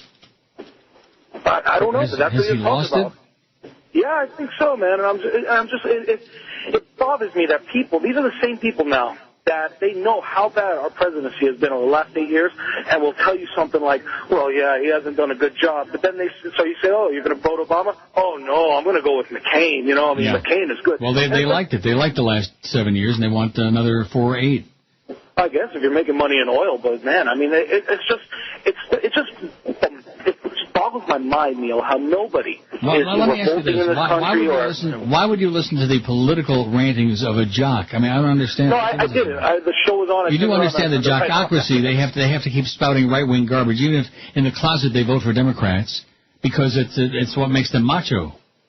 Yeah, I guess so, but that's just, it irks me, man. I'm a young dude, man. I'm only 26, and I see through all this BS, and I just can't believe how people who are older than me have seen this, or even my age, just don't care. Everybody's just obsessed with what Lindsay Lohan and Britney Spears and what, David Ortiz is doing. And don't forget about Angelina's twins. Oh, yeah, man. Yeah, definitely. The twins, man. We all go out and get them presents. That's how we'll get the surplus going. We'll start spending economic money for the Angelinas. Spur that economy, man. Let's everybody go out and buy some gifts. Meanwhile, did you see the article that showed since the stimulus checks have come out that internet porn has, boomed as far as new members? Everybody's not spending the money on that. Yeah. Well, there you go.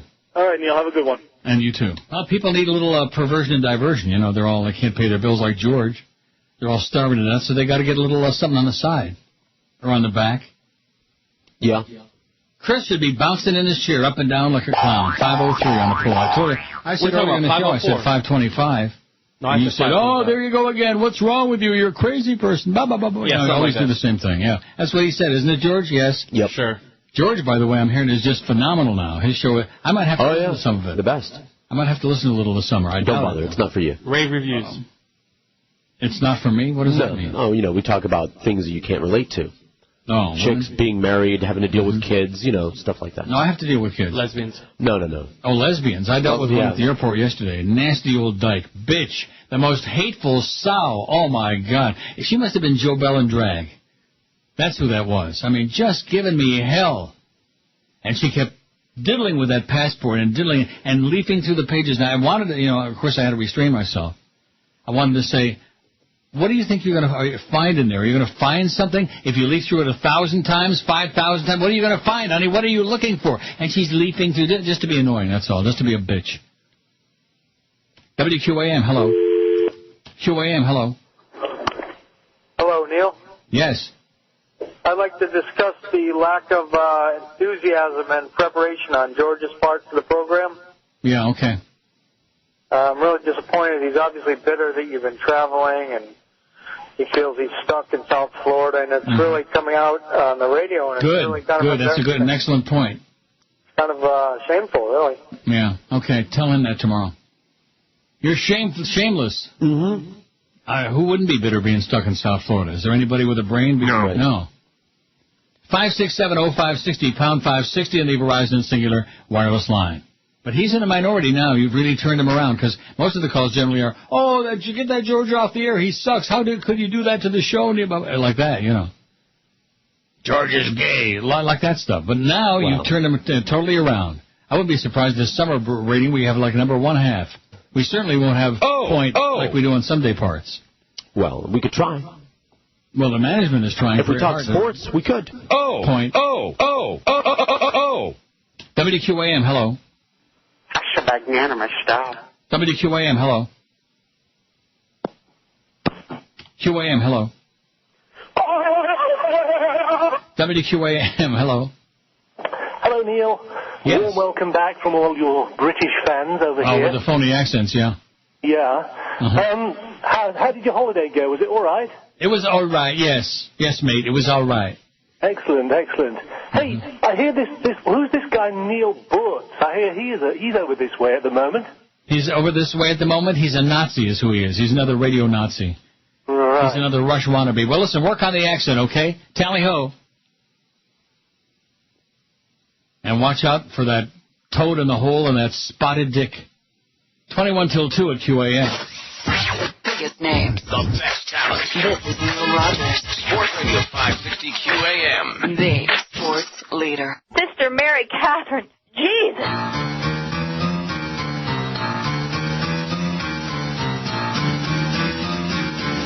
Sister Jean, the dancing machine, a swinging nun with happy feet. Just the guy that to the beat. Sister Jean, the dancing machine. Sister Jean is making the scene. That ain't Catholic doctorine. Pull her out the way to lead. She can shake that pasty meat. She's quite a sight of black and white, looking like a real cool dancing fool. Look at her go, swinging high and low, with her boyfriend Father O'Toole. Sister Jean, the dancing machine. Dancing ain't her only thing.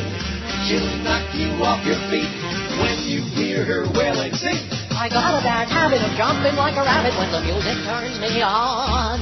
I know it sounds happy, but I'm so not bad. The Cuban kid is gone. Sister Jean, a swinging nun, a shaking, bouncing ton of fun. That ain't bad for 85. Man, that nun can really fly. Sister Jean, the dancing machine. Sister Jean, the dancing machine. Sister Jean, the dancing machine. Sister Jean, the dancing machine. Sister Jean, the dancing machine. Sister Jean, the dancing machine. Sister Jean, the dancing machine.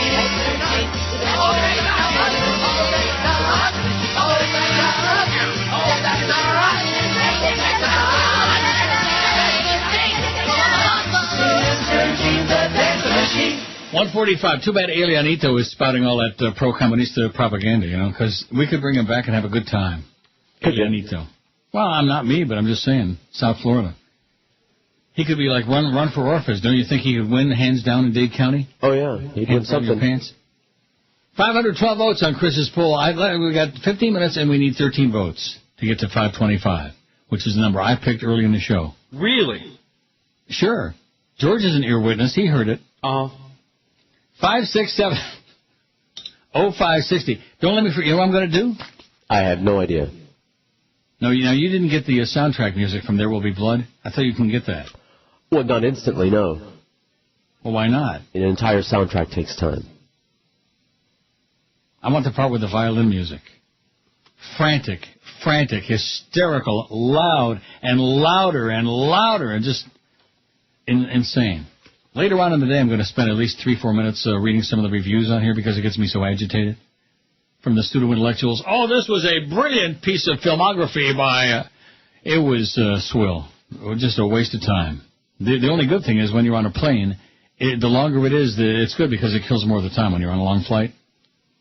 Not that you would know about that because you ain't going to be doing any long flights for a long. Or short Unless Jolly Joe hooks you up, you know. Yeah, he'll hook me up. Maybe that's what he wants to talk to you about. I think we ought to hook him up. 5670560. And remember that movie Hostel? I think we ought to hook him up to some of the stuff that those kids were hooked up to in that movie. WQAM, hello. Like some of those meat grinders and stuff. Hello. Hey, Uncle Neil. Yes. How you doing? Okay. Hey, I like George when he's on there. He's great, man. He's the best. That's what I'm hearing. Hey, before you know it, hopefully you let him take over your show. He can have it right now. As long as they keep paying me, it's all his. Hey, are you going to move to Canada soon? Am I going to what? Are you going to move to Canada and leave us? No. Sorry. Damn. Yeah. I already left you a long time ago, schmuck. And you're part of the reason. There's not a call on the board and we got 13 minutes to go. That's not a good sign. Because in spite of your negatory observations, we did pretty good today. Actually, I mean, we had our usual case of idiocy. I think we only heard from the great one once. He must be busy. Not busy enough. No, he must be hatching watermelons or something. Oh, and guess what movie he was on? Where the hell was it? I give up. I guess in Amsterdam. I don't know, somewhere. Birdman of Alcatraz with the Lancaster and Telly Savalas. Mm-hmm. What? I saw that. Good movie. It is a good movie. I've seen it a few times. WQAM, hello. You gotta go the other way. Yes. Yeah, it goes the other way. Hello, Neil. Yes. What's up? What do you got? I got no life. I have no life. Yeah. Okay. He's got something, though. 5670560. Now, I don't want Joyce to get all upset. That was just a blueberry. I can tell. I could smell it. It was a nice, fresh blueberry. And pound 560 on the Verizon singular wireless. I think we're going to make it all the way through today without delving into this pile of Hazarai I've got sitting here. Political billboard showing 9/11 tragedy creates controversy up in Orange County. Marlins balk as Bremen testifies in mega plan suit. You go, Norman. No public money for those bastards. Sports names and restaurants, not always successful combinations, says the Sun Sentinel. It's got all these different sports bars that are going belly up, you know. Plane crash in San Jose. It was like God landed it, said the pilot and a 67-year-old passenger. President Bush backs Israeli plan for a strike on Iran. A manifestly insane subhuman being, your president. And the public's worried about, did Angelina have 4 or 6 kids? WQAM, hello. QAM. Hello? Yes. WQAM, hello. QAM. Sounds like we're on a run now. WQAM, hello. Neil, Yeah. can you tell George to please retire? WQAM, hello. Neil, please. Speaking, please. Oh, is that the Neil Rogers show? No, it's just Neil here. You just got the right number. What do you want, schmuck? Hello? What do you got? No, I just want to say I love you. You and I love your voice. Mm-hmm. Make me come. 5670560 in pound. Boy, it sure is beauteous, man. It's 73 and sunny. There's not a cloud in the sky. And I think right at 2 o'clock I'm going over to Mickey D's. Could have gone there in Amsterdam. Actually, we did once. I got a burger at Mickey D's. It tasted just like the one you'd get right there wherever you would stop. Like it always does. And that rat wasn't running around in there either. You know that there's like 3 Mickey D's within about a 3-block radius in Amsterdam on the dam rack? 3 of them. No. And a Burger King and a Kentucky Fry. Well, good. Doesn't that make you want to go? No. WQAM, hello. Hey, I saw a screening of The Dark Knight, and I got to tell you, I want to go see it next week in IMAX. Okay. I saw it in the regular theater. Mm-hmm. It could be the best Batman movie ever made. I won't see it. Oh, well, okay. The Batman movies have nothing to do with Batman and Robin. They have nothing to do with the story. No. Well, this is not your Batman and Robin thing. This is just a very, very dark. It's really kind of hard to figure out once you see the movie who's good and who's bad. I mean, Batman is right on the edge of being bad, but you should see it anyway. No. Okay, thanks. No. I mean, am I right? The Batman movies, not a single one of them has had. In fact, most of them don't even have a Robin, or some of them, right? Right. But regardless, they've blown. They've sucked a lot of Right, exactly. And that wasn't Val Kilmer being a Batman? I mean, who are they kidding? Yeah, is that some kind of a joke? What? Yeah, Joker.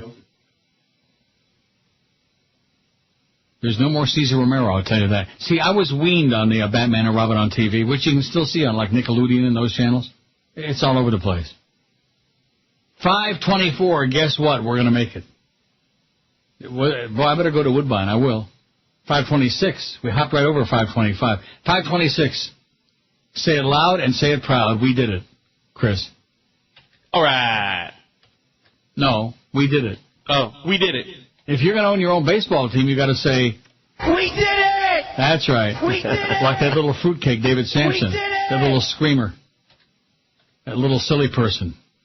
We hate you, David, and we hate your baseball team, and we hate the whole organization. But nevertheless, Joe Rose gives him a lot of, a lot of props with the Marlins. The Marlins. He's big on the Marlins. And that's because there's nothing else going on now. Once that camp starts at the Dolphin camp, then they'll drop that whole Marlin crap like it had leprosy. You'll see. You know what I mean? What do you mean? They'll drop it like a hot tater. Oh, don't say hot tater, because he might get some tater tots in there from Howie's or something like that. Now, can we even mention Howie's on the air, or are we not allowed to mention them? You're allowed to talk about them as long as you're not getting free food from them. After the $80 billion worth of free food, you're allowed to get food from them as long as you're not talking about them. Oh, okay.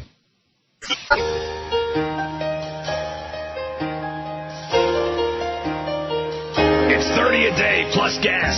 Well, I rented Lincoln. Cash or credit. And I drove up in the hills. You want the insurance? And to recall how it happened, well, good luck. It still gives me chills. What a weirdo. Followed my map of star houses. Yikes. And was shocked to see sitting on her front porch was Angelina Jolie. Oh, my God. Well, I walked up like I knew her. Hey, do I know you? When I saw her hesitate. Hey! But the chloroform started working, and for her, it was too late. Put her in my car and rolled the windows down. Now she was my queen, and I made her a crown.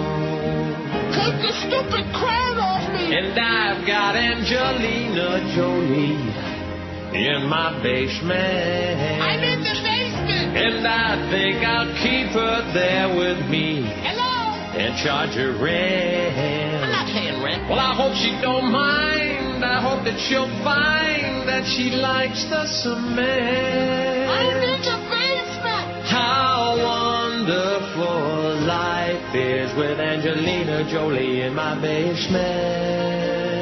Let me out of here! Well, I'm schizophrenic, polar and manic, but I bet you'd give your last cent. Help me! To have Angelina Jolie locked down in your basement. Come here, Precious! Don't hurt my dog. I'll do it, mister! Don't hurt Precious. I'll hurt your dog, mister! Then punch the dog in the basket. Bye, bye, bye!